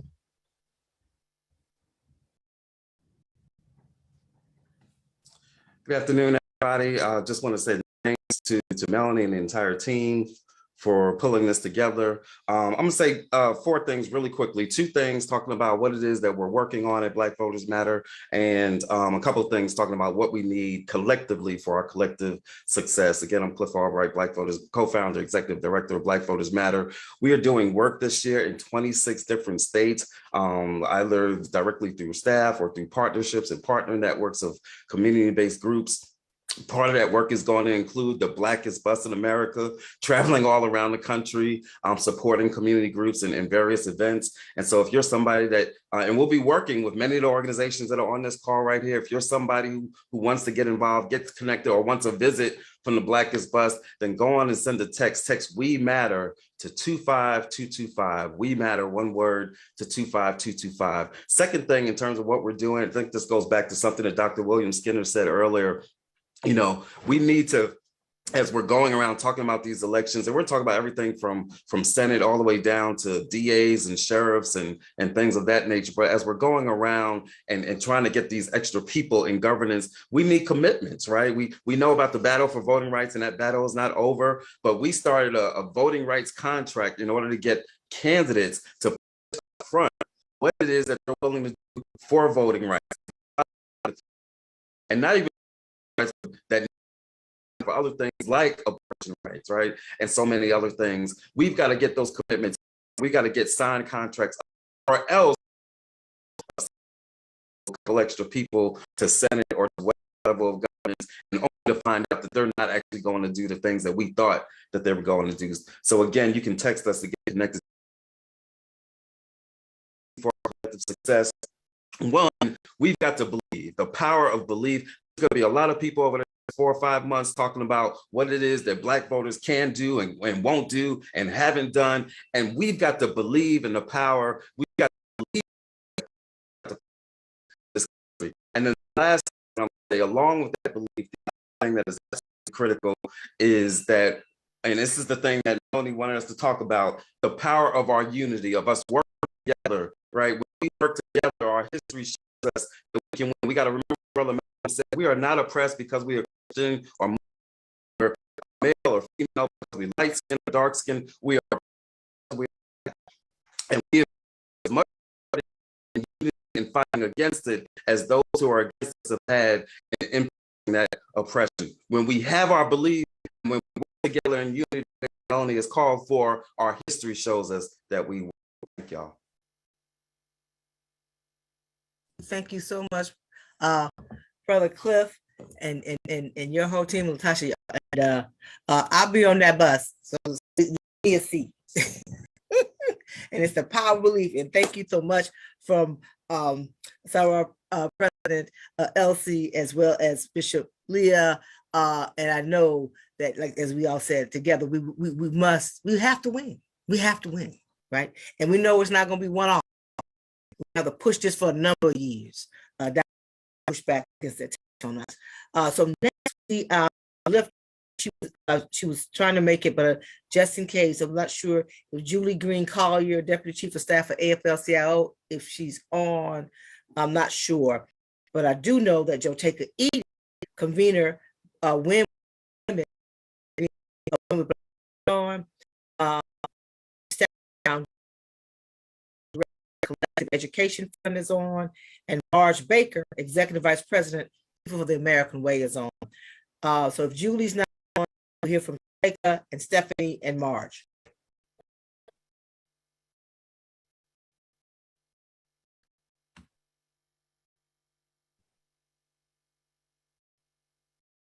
Is Joteka on, or Stephanie still? I am here. Okay. Friend, sister, soror, it is such an honor and indeed a pleasure to be in coalition with so many allies, friends, in this movement, and so many sisters. I really want to just bring greetings and sisterhood on behalf of Win with Black Women. Win with Black Women is a network of leaders who come together in our personal capacity. We have come together since August of 2020. We came together because we saw what we knew, what continues to be sexism, that the narrative. And what we came together to say, and what we will continue to say, is not our watch. America, we are together, and America wins with us. It has already been said by so many of my sisters that when Black women polls, we don't just take ourselves our communities with us.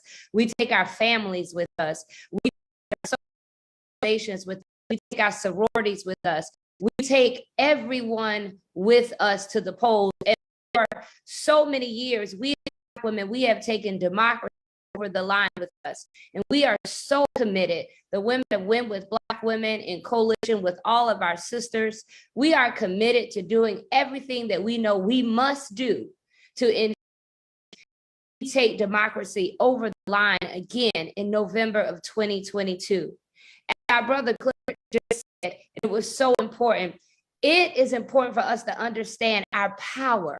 Everything that is happening around us is about power. The attack on voting rights is about power. The attack on our reproductive rights is power. The attacks that we see over and over and over again in this country is about power. And it's important for us to understand our own power. It is important for us to understand that there is a power in our collective ability to come together, that there is power in our ability to choose, in our ability to just be in community and in coalition. And we have to take that power and harness that power and take it to the polls in November of 2022 and ensure that we are elected into office people who will stand for us on the issues that we know are vitally important, such as voting rights, our reproductive rights, and ensuring that we can live and walk and thrive in this country with the dignity that we all deserve. So we stand in coalition with this great campaign. We are standing and ready to do what it takes to make sure that we once again do it again. Thank you so much. Thank you so much, Sister Ortega.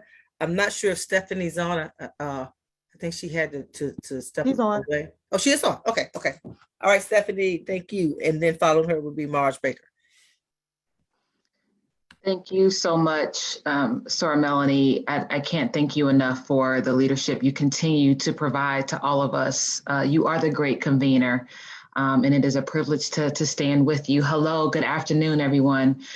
Stephanie Brown James, co-founder of the Collective Education Fund, and along with our sister organization, Collective Future, a 501c4 organization, in 2020, we were able to execute one of the largest Black voter engagement programs in the country by registering over 189,000 voters, providing over 100,000 free rides to the polls, 75,000 of those rides in Georgia alone during the runoff elections, and spending over $6.5 million on radio just to target underreached Black communities. I say this all to say that none of that would have been possible without on-the-ground partners, without unity, without coalition, without collaboration. So it is truly exciting for us to be a part of Unity 2020, but also we could not have done this work and all the work that we've talked about if it were not for resources. So my word today to all of us is 1, let's be hopeful, as my brother Cliff said. 2, as my past national president, Sora Davis said, we must be on the ground, but we must make sure that we have the resources required to be effective. Let's all talk to those in our community who have not given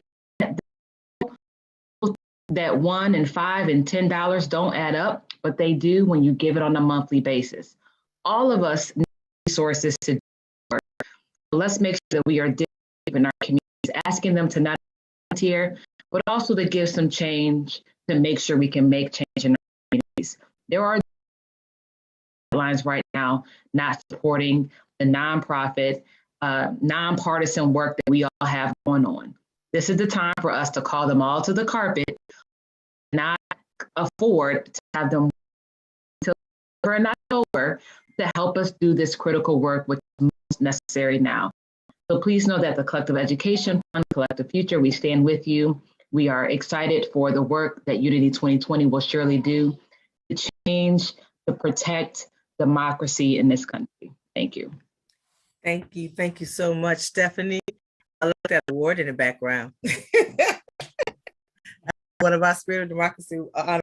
It was really good to see you, and thank you so Next, we hear from Marge Baker, Executive Vice President, People of the American Way. Following her is Reverend Michael McBride, Director of Urban Strategies, Live Free Campaign. And following Reverend Pastor Mike will be Holly Holiday, Esquire President, Sisters Lead, Sisters Vote. Marge, Pastor Mike, and Holly. Thank you so much, Melanie. I am honored and privileged to be representing President Vangelis, who couldn't be here today. And I'm humbled to be on this call with such incredible leaders. And Melanie, I tell you how much I treasure and respect your organizing, your leadership. It's just, it's incredible and it's inspiring, and so much in this.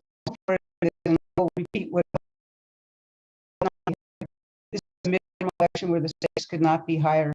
It is essential we do this in unity with one another. We're here to help in any way that we possibly can. And it is about the courts. This is about racial justice. This is about economic justice. This is about environmental justice. This is about LGBTQ equality. We can go on and on and on. Every single issue we care about is at stake in these elections. We have to do it together. And the last thing I would say, I really appreciate Stephanie's call to fund this. With this, we can't wait to the last minute that is required here. So I want to shout out that, and just again say, privilege and honor People Force in this to do whatever we can. The stakes could not be higher. The issues are critical, and our power is our vote, and we need to exercise that. So thank you so much. It's great to be here with everyone. My name is Michael. I serve as the National Director for the USA Network, also as one of the co-conveners of the Black. Excited to always be in partnership with the great mother, Elder Melanie Campbell, and this wonderful table of comrades and freedom fighters. And we are indeed in a moment where our unity must be seen as our greatest weapon against all of these forces that are coming against us. I want to just flag two quick things as it relates to what we think must be on the agenda for us moving forward.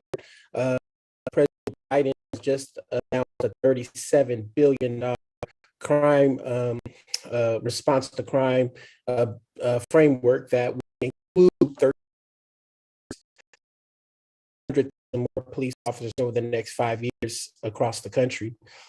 We are hearing that there are moderate Democrats in the House who are asking the Democrats to make a big play for increasing police funding. And what we know is literally we have, the 1994 crime bill that exact provision, 100,000 more cops into the communities. And it took us over 25 years just to get a movement to push back on that narrative. I am concerned that this moment requires us to have a unified narrative and pushback against adding 100,000 more police in a moment when we can't even get police reform or accountability bills passed across the federal, state, and even many local jurisdictions. And so our work will continue to hopefully push this framework that we have to keep reimagining public safety. We acknowledge that there are indeed significant challenges around violence in our communities. But can we imagine that 100,000 police officers over the next 5 years without a guarantee who will be the next president, that we are making ourselves so vulnerable to another failed response to gun violence and crime in our communities without having scaled up the kind of targeted interventions that we know save lives? And so our work in Live Free and with the Black Church networks that we are organizing along with some of our younger movement friends will be to continue to make sure we keep a reimagining public safety conversation, that we hold elected officials accountable to not running on tough on crime policies and or campaigns in order to secure votes. We think this will drive away younger voters, and certainly many of us who've been working in the criminal justice reform and reimagining public safety excited to have several initiatives that are going to be rolling out starting in August. We've been at all that include the AME, God Christ, PW, some other significant spaces, and asking congregations to make sure our 100% voting congregations, and we're going to set up tools, our engagement rocks platform to help them do that. We're doing voting Sabbaths and what we're calling hope healing concerts that we'll do throughout the next 3 months that will be tied to Souls to the Polls efforts, setting up hackathon and voter registration campaign. So we're excited to do our part as we come to cities and counties and states where partners are. We would love to partner with you, invite you to co-sponsor, invite you to set up booths, amplify the work you're doing as well. Again, our unity is our greatest weapon in the moment, and I appreciate Melanie for giving us on your work. Thank you, Pat. I'm a baby sister. Take it, baby sister, mother. Holly, and then we're going to move Deborah Scott, who I know so after Holly Holiday, Deborah Scott from Georgia, stand up. You're on mute, Holly. It's a pleasure to be in community with the National Coalition. I feel like I just came on back. Probably most of what I learned in doing this work, I learned from Melanie and from Tanya and from Daryl and now Q. So I appreciate being in community. It is all about unity.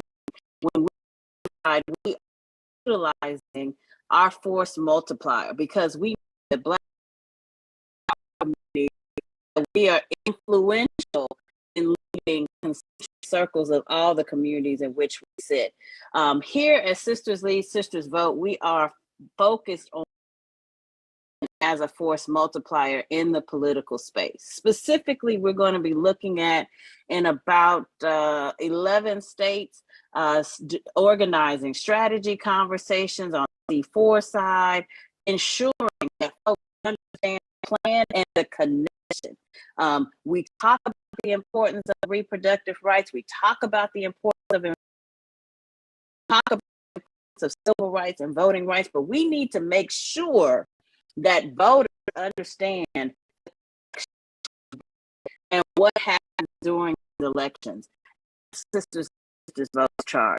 We're also going to be running an extensive digital outreach to make sure that folks can absorb the information.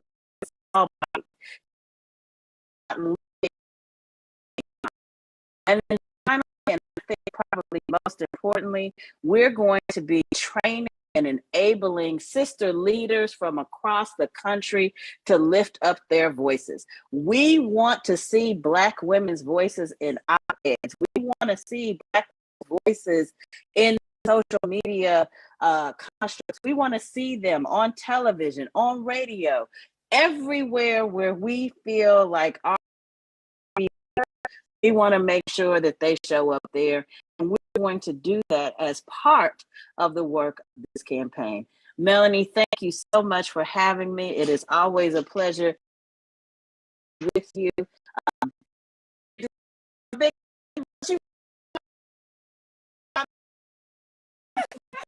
Thank you, as Holly. well as chair of our board. Yes, that's my fifth job, right?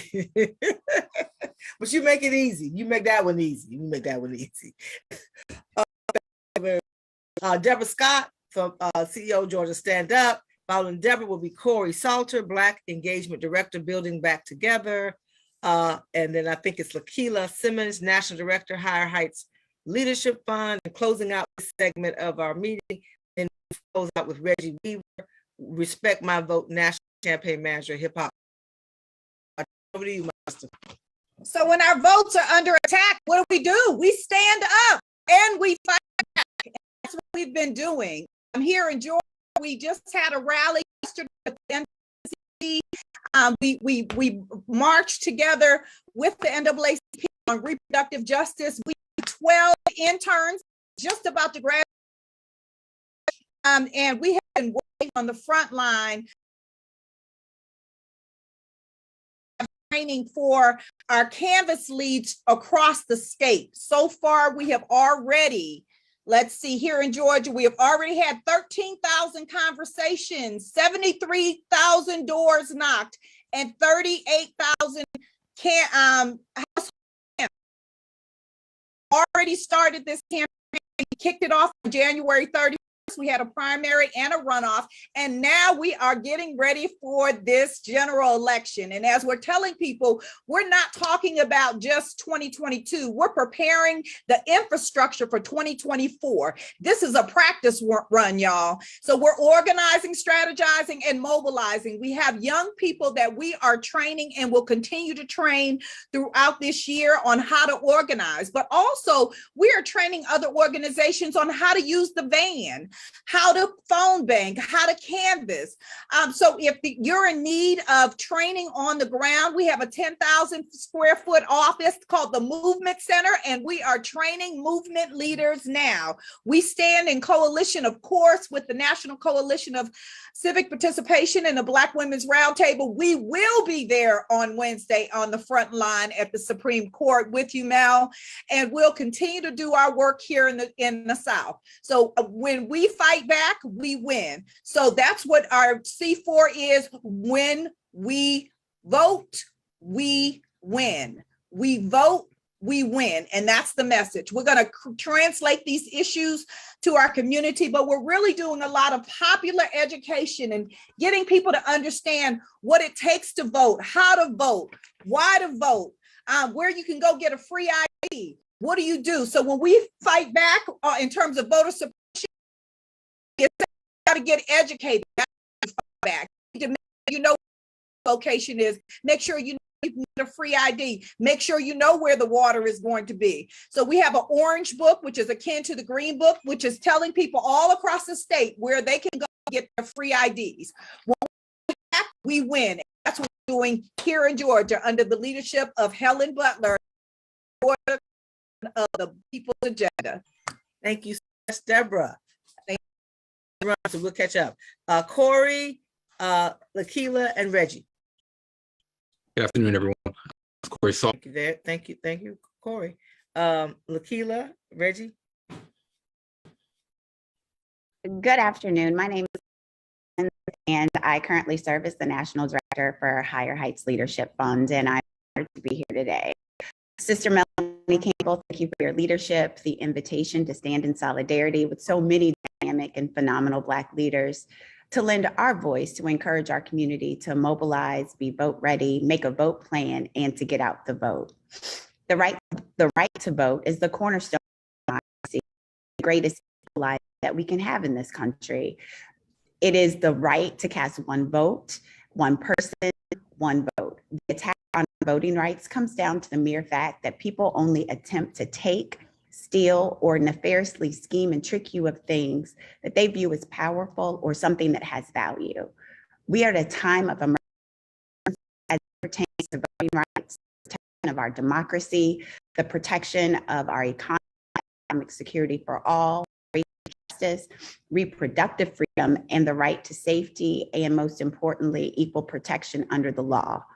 Higher Heights is the political home for Black women. Black women are the defenders and guardians of our homes, our communities, and our democracy. Higher Heights has embarked on a campaign to check off zero when it comes to there being no Black women currently serving in the U.S. Senate, governor's mansions, or the office of the President of the United States.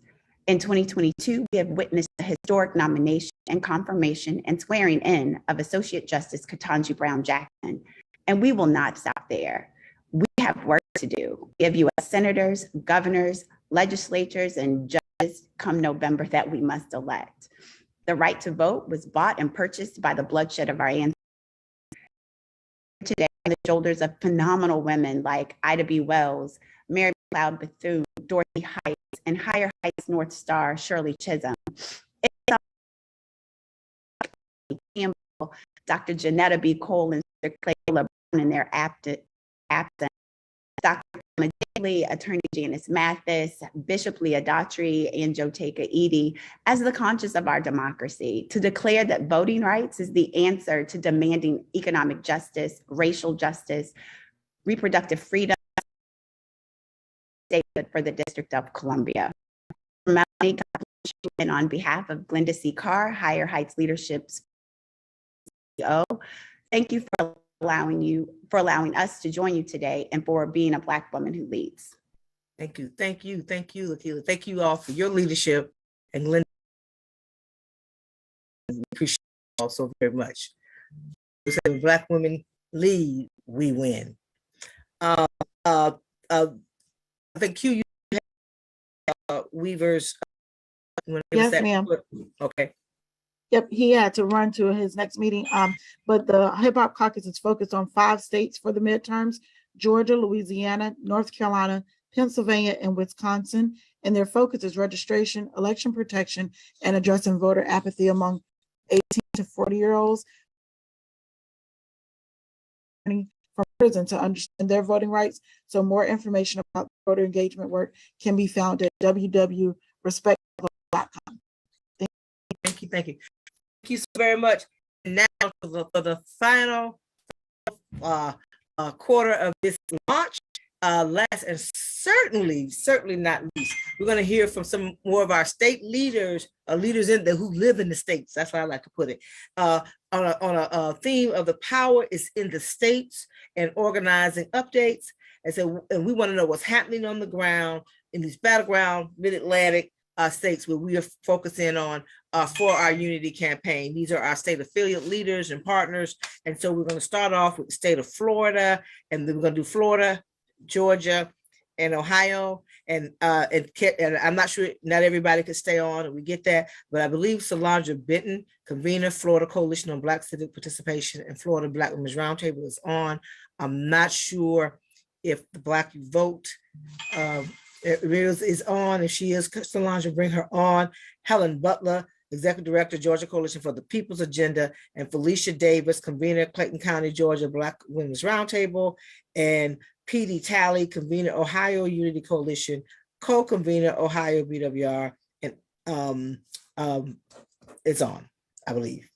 So Solange, Helen, Felicia, P.D., and if you have Black You Vote leaders on, bring them on. Good afternoon, everyone, and thank you, Melanie, for your leadership and bringing us all together in this unity campaign. Marion should be on. She did have a class. She is a student at FAMU, but she's going to try to step out and come on, so hopefully she got on. But quickly, what we're doing here in Florida, we are engaging young folks, as well as we're going to be partnered up with our 4 HBCUs. We did it back in the fall. We're going to do it again coming this fall with our HBCU tour with Black Youth Vote. And so they're going to be starting that and engaging it. We're going to be putting up billboards across especially around the HBCU campuses to really make sure that the young folks are ready to vote. They go back to school next in August. So we're going to be definitely some billboards up as they go. Also, every Monday we do a Sister to the Power talk, and we're educating across the state 30 or sometimes 50 sisters across the state of Florida. We're educating not to do the traditional campaign, but we're doing definitely organizing and relationship organizing, because we want to make sure when you talk about trusted messengers that you're talking to families, you're talking to your friends, you're talking to the person that you have influence over, to make sure that we're not missing the key component that people need to get out to vote, that they have to so you got the power to talk to your families, you got the power to talk to your churches, you got the power to talk to your children, you got the power to that who you pay a light bill or somebody to borrow some money or whatever. You have the influence and you have the power, and you're the trusted messenger. If they trust you to borrow some money, they trust you to educate them on why they need to vote in this midterm election and educate them. So we're doing a lot of education, and we've been working with our SEIU, we're working with our labor partners, AFL-CIO, we're working with our churches. Again, I said our HBCU, we work as well. We're working with a lot of our community organizations as part of our national partners, our Black Women Roundtable activists. They're part of different organizations and leaders of different organizations across the state, NCBCP, the links, APRI, CBTU. We have a lot of organizations out for justice. So we have a lot of social faith union organizations that we work with, and they're all coming together.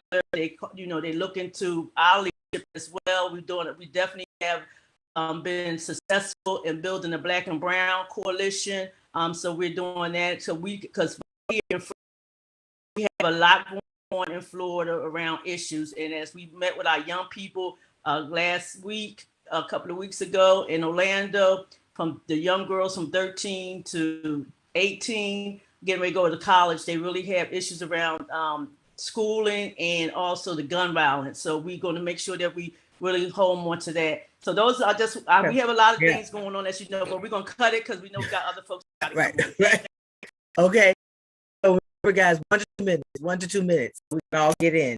And folks are having other meetings today too. Thank you, Solange. And so now we'll hear from Helen Butler, Felicia Davis, Petey Talley. And then the next 3 states, and we're doing in states 3 at a time. Following them will be Maryland, Michigan, and Pennsylvania. And we'll Thanks, Melanie. I'm happy to be here with you. I'm Helen Butler with the People's. Helen. Yeah, that was after. You are. Okay. Helen Butler with the Executive Director of the Georgia Coalition for the People's Agenda and convener of the Georgia Black Women's Roundtable. And Melanie, when we're telling the voters in Georgia, let's do it again. Let's protect our rights and freedoms. And our Unity Coalition partners here are making sure we're organizing to choose a U.S. Senator, 14 congressional representatives, a governor, and 7 constitutional officers, 2 public service commissioners, and 6 states and 80 state representatives, and other judicial candidates and other local candidates that are on the ballot. We're getting them ready. We're already doing voter registration. We do that 365 days a year. We're, as Solandra said, focusing on educating voters to be vote ready. So what we're doing is we're doing a Your Voice, Your Vote tour that starts on August the 4th in Athens, Georgia, at one of our offices in Athens, Georgia. So we're getting people not only registered to vote, but we're educating them. We're already providing our materials, Know Your Candidates cards. We have our election calendars that we're passing out. We have a green book for voting that tells them A to Z what they need to do to be able to vote. We're working with the Jewish and Black Coalition to do a vote from the comfort of your pew with their faith-based organizations. We're getting ready. We want to see the largest turnout in Georgia, just as we did in 2020 and 2021. So all of us are organizing to do that. We're establishing our jail voter registration, sheriff's offices across the state of Georgia and our services. So we're excited and we are going to get it done again. So let's do it again. Let's be vote ready and thank you, Helen. Okay. So here in Helen Butler and Deborah moving on, with all cylinders fired, and we are directing people in to both places. Deborah Scott with phone banking and other, and then Helen Butler putting people on the ground for October 1st, which will be a major voter registration be starting a GOP rally. And so we are geared up to support. There's so much going on. We're going to report, and we know that the difference that was made in 2020 was strength on the ground. We are doubling back with all the people that we employed in 2020 to get some volunteer activity now, and the response has been very positive. So, more to follow, and I will reserve that time. Thank you. Good afternoon, everybody. Hi, my name is Petey Talley, and I'm the convener of the Ohio Coalition on Black Civic Participation, or Ohio Unity, and the co-convener of the Ohio Black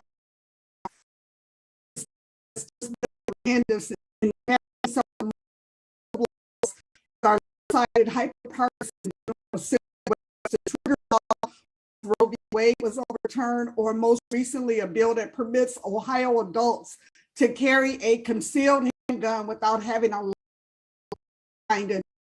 And in Ohio, we're powering our vote to large power, protect our rights, and defend our freedoms. We had a soft launch where we reached over 3,000 voters with information about primary election. And now we're in the midst of a second primary election, August 2nd, due to the district line. State legislature for capital on Saturday, August 6th, and then rallying them on or around the 7th anniversary of the signing of the Act in Columbus, Ohio. We're going to be on Thursday, hopefully with your team coming in with our coordinator and ready to go. Melanie, we thank you and the team at the National Coalition Unity Campaign for all of the work you are laying the groundwork and the blueprint for us. We also want to thank groups like Black Voters Matter, Face United, others who have state and are providing some of the much needed resources. Thank you so much. Thank you so much. I'm not sure if Maryland, and thank you, Florida, and leading our unity coalition on the ground, and so and working in collaboration and partnership. It is about all of us coming together in various ways. Thank you so much. I'm not sure if Maryland was. I know Reverend Tony had to jump out of Lawana or in this. And then Michigan, Tamika Ramsey, convener, Michigan Coalition on Black Civic Participation, and the Michigan Black Women's Roundtable, and Stephanie Williams, Kalamazoo, Michigan Black Women's Roundtable, and following her will be Virginia, and Dr. Judith C. Moore, convener, Pittsburgh Mon Valley Black Women's Roundtable, and Tiffany Dominique, if she's still on, who's co-convenes our Philadelphia Unity Coalition and our Philadelphia Black Women's Roundtable. So Maryland, Michigan, Pennsylvania. And then we have about 4 more states after that, and we're done. So thank you all who were able to stay on. Maryland. Tamika, you want to go right ahead and we'll come back to Maryland? Yes, I can. Hi, my name is Tamika Ramsey, and I am the chair of the Michigan Coalition on Black Civic Participation and Black Women's Roundtable, Metro Detroit. So we have a heated governor's race in Michigan, and so we are focusing very heavily on our GOTV and have started calling people, and will call Black people across the state for the next 7 days. We are also a part of the Reproductive Justice Ballot Initiative here in Michigan to change our constitution. There is a 1931 law that our governor filed suit with our state Supreme Court. And so that law has not gone into effect. And hopefully it will not go into effect until we change our ballot initiative. We had to get over 700,000 signatures because it is a very contested ballot initiative. We will also, our primary is August the 2nd. And so we will continue to do a GOTV push. We will also start doing our absentee no GOTV push for our general election starting September 25th, because that is 45 days before the primary. And so we will make sure we're focusing on people. reproductive justice. I'm sorry, we have anti-voter suppression bills in the Capitol that we are also doing education and outreach for. What we focus on very early on the impact of our reproductive justice bill in the state of Michigan. It is not just about abortion, maternal health as well, and any other reproductive justice issues. Thank you. Thank you, Tamika. Is Stephanie still on? May have had to drop off. Thank you, Tamika, and we'll be seeing you soon. Thank you so much. Next, Reverend Dr. Judith Moore from Pittsburgh, and if Tiffany from Philly is on,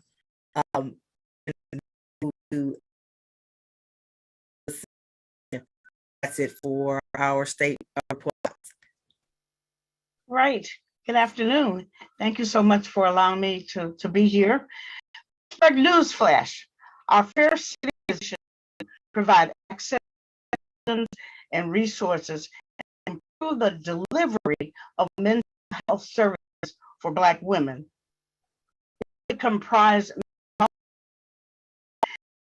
important Black women who will be served will have purpose that look like them. Recently, we noticed that the Pennsylvania Senate and Executive Nomination Committee added an amendment to the Senate Bill 106 that states no longer have the right to have an abortion.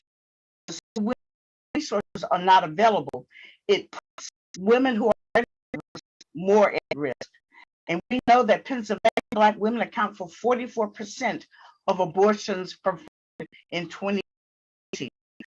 Recently, we hosted with Gateway Medical Society Black Women's and Health Symposium, where we brought experts from Mark to the financial institution to HUD to Small Business Association and Black women-owned businesses. So our advocacy, we're steps, expand our collaborative partners, continue to generate advocacy, public education, community organizing, grassroots, and nonpartisan voter education. We continue to fly with one wing, but we're keeping the faith, knowing that our work is not just invite to the table, bring a folding chair. This is Sister Saving Our Souls Now, Mon Valley Black Women Roundtable update. Thank you. Thank you. Is Tiffany on still? I am. Can you hear me? Yes. Thank you, Tiffany. Tiffany from Philadelphia. So I'm Tiffany from Philadelphia, and we are really just trying to do a robust education and voter registration during this election cycle, as well as election protection. And also really making sure that we let people know about accountability, because we want folks in office, and then we want to make sure that they do what they said they were going to do. And lastly, I think it's important to note that this is a powerful coalition. So we always want to know that we can come back and get questions, get revitalized when we're down, get that information and inspired by others who are doing this work. And so those are the top things that we're going to be doing in Philadelphia to get out the vote. Thank you. Thank you so much. And last and certainly not least, we have our Southern state leaders on. A couple of them are in battleground, so that's what they were. They spoke in that segment. Is Alabama. I'm not quite sure. I know I see Letitia Daniels Jackson, convener South Alabama Black Women's Roundtable. Not sure if our sister Honorable Sheila Tyson is on.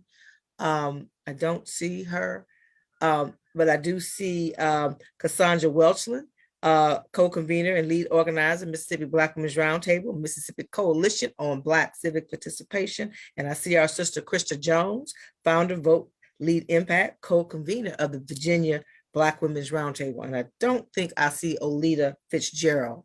If she is, let me know, and I'll just lift her name up in absentia, who is our regional partner in the South, who leads the Southern Rural Black Women's Initiative and is Southern Director for Children's Defense Fund, and in absentia, Vincent Sylvain, convener of Louisiana Unity Coalition. So ladies, Letitia, Cassandra, and Krista, close us out. Okay, hello everybody. Thank you, Melanie, for your leadership. Sheila was on, but I think she had to jump off. Okay. So I'll give you a brief update for the South Alabama. We are targeting, we are continuing to target voters who are already registered but are not voting. We're holding listening sessions, and we hope to be able to do some focus groups as well to find out how we can motivate these voters that are already registered and are not voting. We have been holding intergenerational sessions with young people as well as with some of the elders who can speak to who are not able to vote, and share that education and knowledge with young voters, as well as hear from young voters as to what motivates them and what will motivate them, and what we can do to motivate them to work. We are also involved in our Alabama Coalition, Reproductive Justice Coalition. We've been doing education, and we are a part of, and I'm one of the plaintiffs in the redistricting fight, and we will be having our oral arguments before the Supreme Court redistricting fight in October 4th at the Supreme Court. And that is it for South Alabama. Hi, everyone. Thank you, Melanie, for having us on this call. So I lead the Mississippi Black Women's Roundtable, and we too are very much involved. As you can see, Mississippi definitely has been, in the headlines, getting the first organization that took this case all the way to the Supreme Court to overturn abortions. And so it's definitely front and center in the work that we have been doing, particularly around educating communities and being a part of also a reproductive rights and justice coalition, what their rights are, what they can and can't do, and how to get people to take care of their health needs. Still standing in the gap and fighting the good fight around that.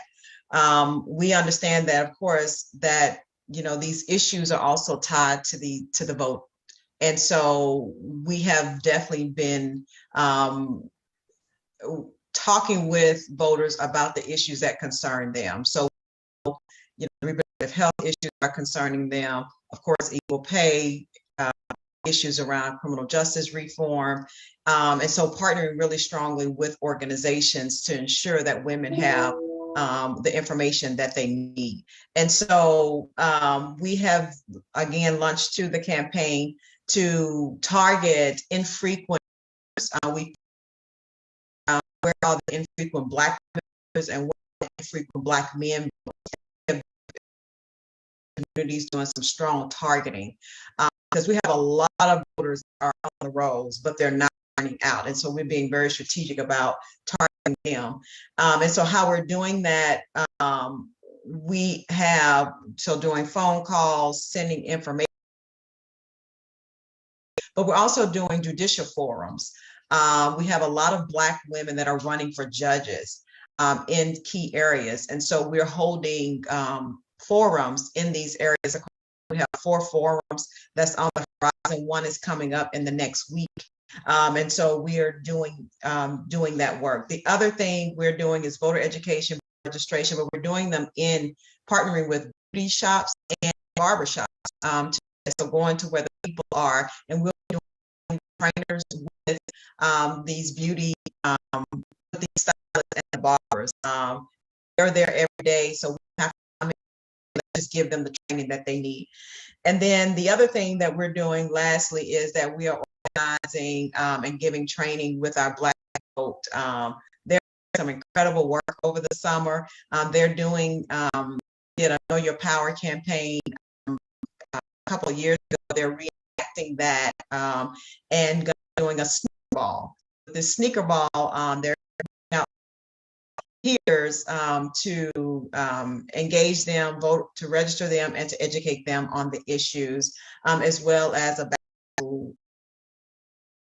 work that we're doing, and just gonna keep on doing it. Thank you. Thank you. Excellent. Good afternoon, everyone. My name is Krista Jones, one of the co-conveners for Black Women's Roundtable Virginia, along with Laverne Chapman. In Virginia, it's really been an interesting situation, a lot of changes. But to be perfectly honest, what our team team and the ladies we work with are just so frustrated by the fact that every year we hear the same narrative the day after election day, right? That the same articles are written about how the campaigns didn't reach out, they weren't diverse enough, et cetera. So that's why, and along with all of our partners here on this call today, it has been really important for us to engage in 365-day-a-year advocacy and really encourage all of our partners to do the same and get out of that mindset, that election around the nation, but definitely issues that are important to us. So one of the highlights that we've been able to do this year, thanks to the National Coalition on Black Civic Participation, thankful to your leadership, Melanie, on listening sessions on economic mobility. This has enabled us to really learn about the specific reasons why Black women aren't able to just kind of advance economically and the reasons that we can really focus on to fix that issue. We'll be releasing a report later this fall that talks about everything from student loan debt to healthcare. And we've been able to use that to get more advocates and also focus on the issues which we know voters are really want to do. So to work along those lines of those issues we started discussing, we're going to, throughout August and September, be conducting GOTV postcard canvases campaigns, texting, phone banking. And we also, when we talk about 365-day-a-year advocacy and leadership, it's important for us to think about obviously what's coming next. So while we have congressional elections this year, Virginia has elections every year. So our state house and Senate elections are next year. So we're going to be really working on using the momentum behind the congressional elections that we feel nationally to get people excited about 2023. And then lastly, on reproductive justice, while Virginia is considered a safe haven, we are literally one vote away from that changing. So that's why it's extremely important for us to not just kind of focus on our midterms this year, but get us ready to be very active next year. So thank you, Melanie, for this time. And thank you for bringing us all together. Thank you so much, Krista. And I see the LaWanna was able to make it. LaWanna Brown, yes. Thank you. You'll be our last speaker, who's co-convener of the Maryland, DC Black Women's Roundtable, but also works hand in hand with Reverend Tony Lee, who is the convener of our Maryland, DC Unity Coalition, and Robin Williams, who's also co-convener of the Maryland, DC Black Women's Roundtable. You're our last word. Oh, wow. No pressure, right? Hi, everyone. Thank you so much, Melanie. Thank you for putting this together. You have been a phenomenal leader, and I'm so privileged to be able to learn so much from you. As far as our Maryland, DC coalition, we are actually working right now diligently to build our coalition. We too have done the listening sessions. We're still in the midst of doing those right now to find out what Black women voters want in this area. We're also using those sessions to build our coalition and to add on members.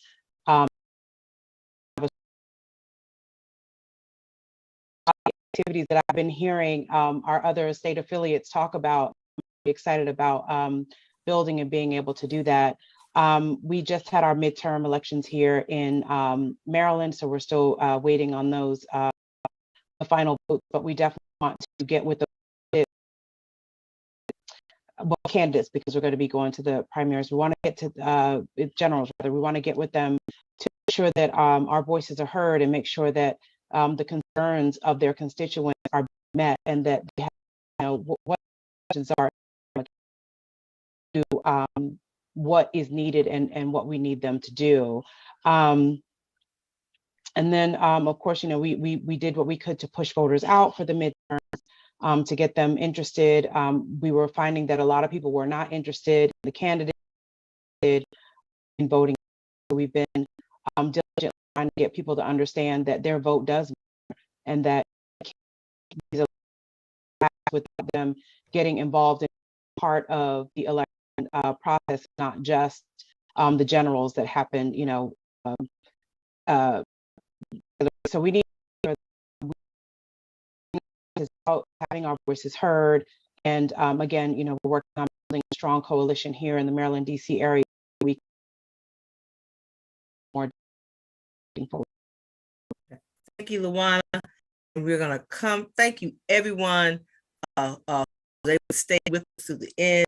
I do want to recognize, and we'll make sure our sister Sherelle Carper, who's president of the National Association of Negro Business and Professional Women's Clubs. we will be back in touch with you to pull you in to this work. So thank you all so very much for giving of your day. Team led by Christina Hugh and Daryl Coles, our team, Tanya and Angelo and Lon and Antoinette and Lisa. And if I've left somebody out, let me know. Shoot. Work and the work has already begun. We're going to push ourselves to look to hear more from. No, ma'am, we're good. Did you ask me to close out? Oh, for the next steps? For the week. For the week. For the week. Oh, got it. Okay, just the top line. Yes. So tomorrow we'll be kicking off our Are You Vote Ready social media campaign launch, and on Wednesday we'll have our speak out, our fighting for our rights, freedom, safety, and justice speak out in front of the U.S. Supreme Court at 2:00. Thursday we'll be in Ohio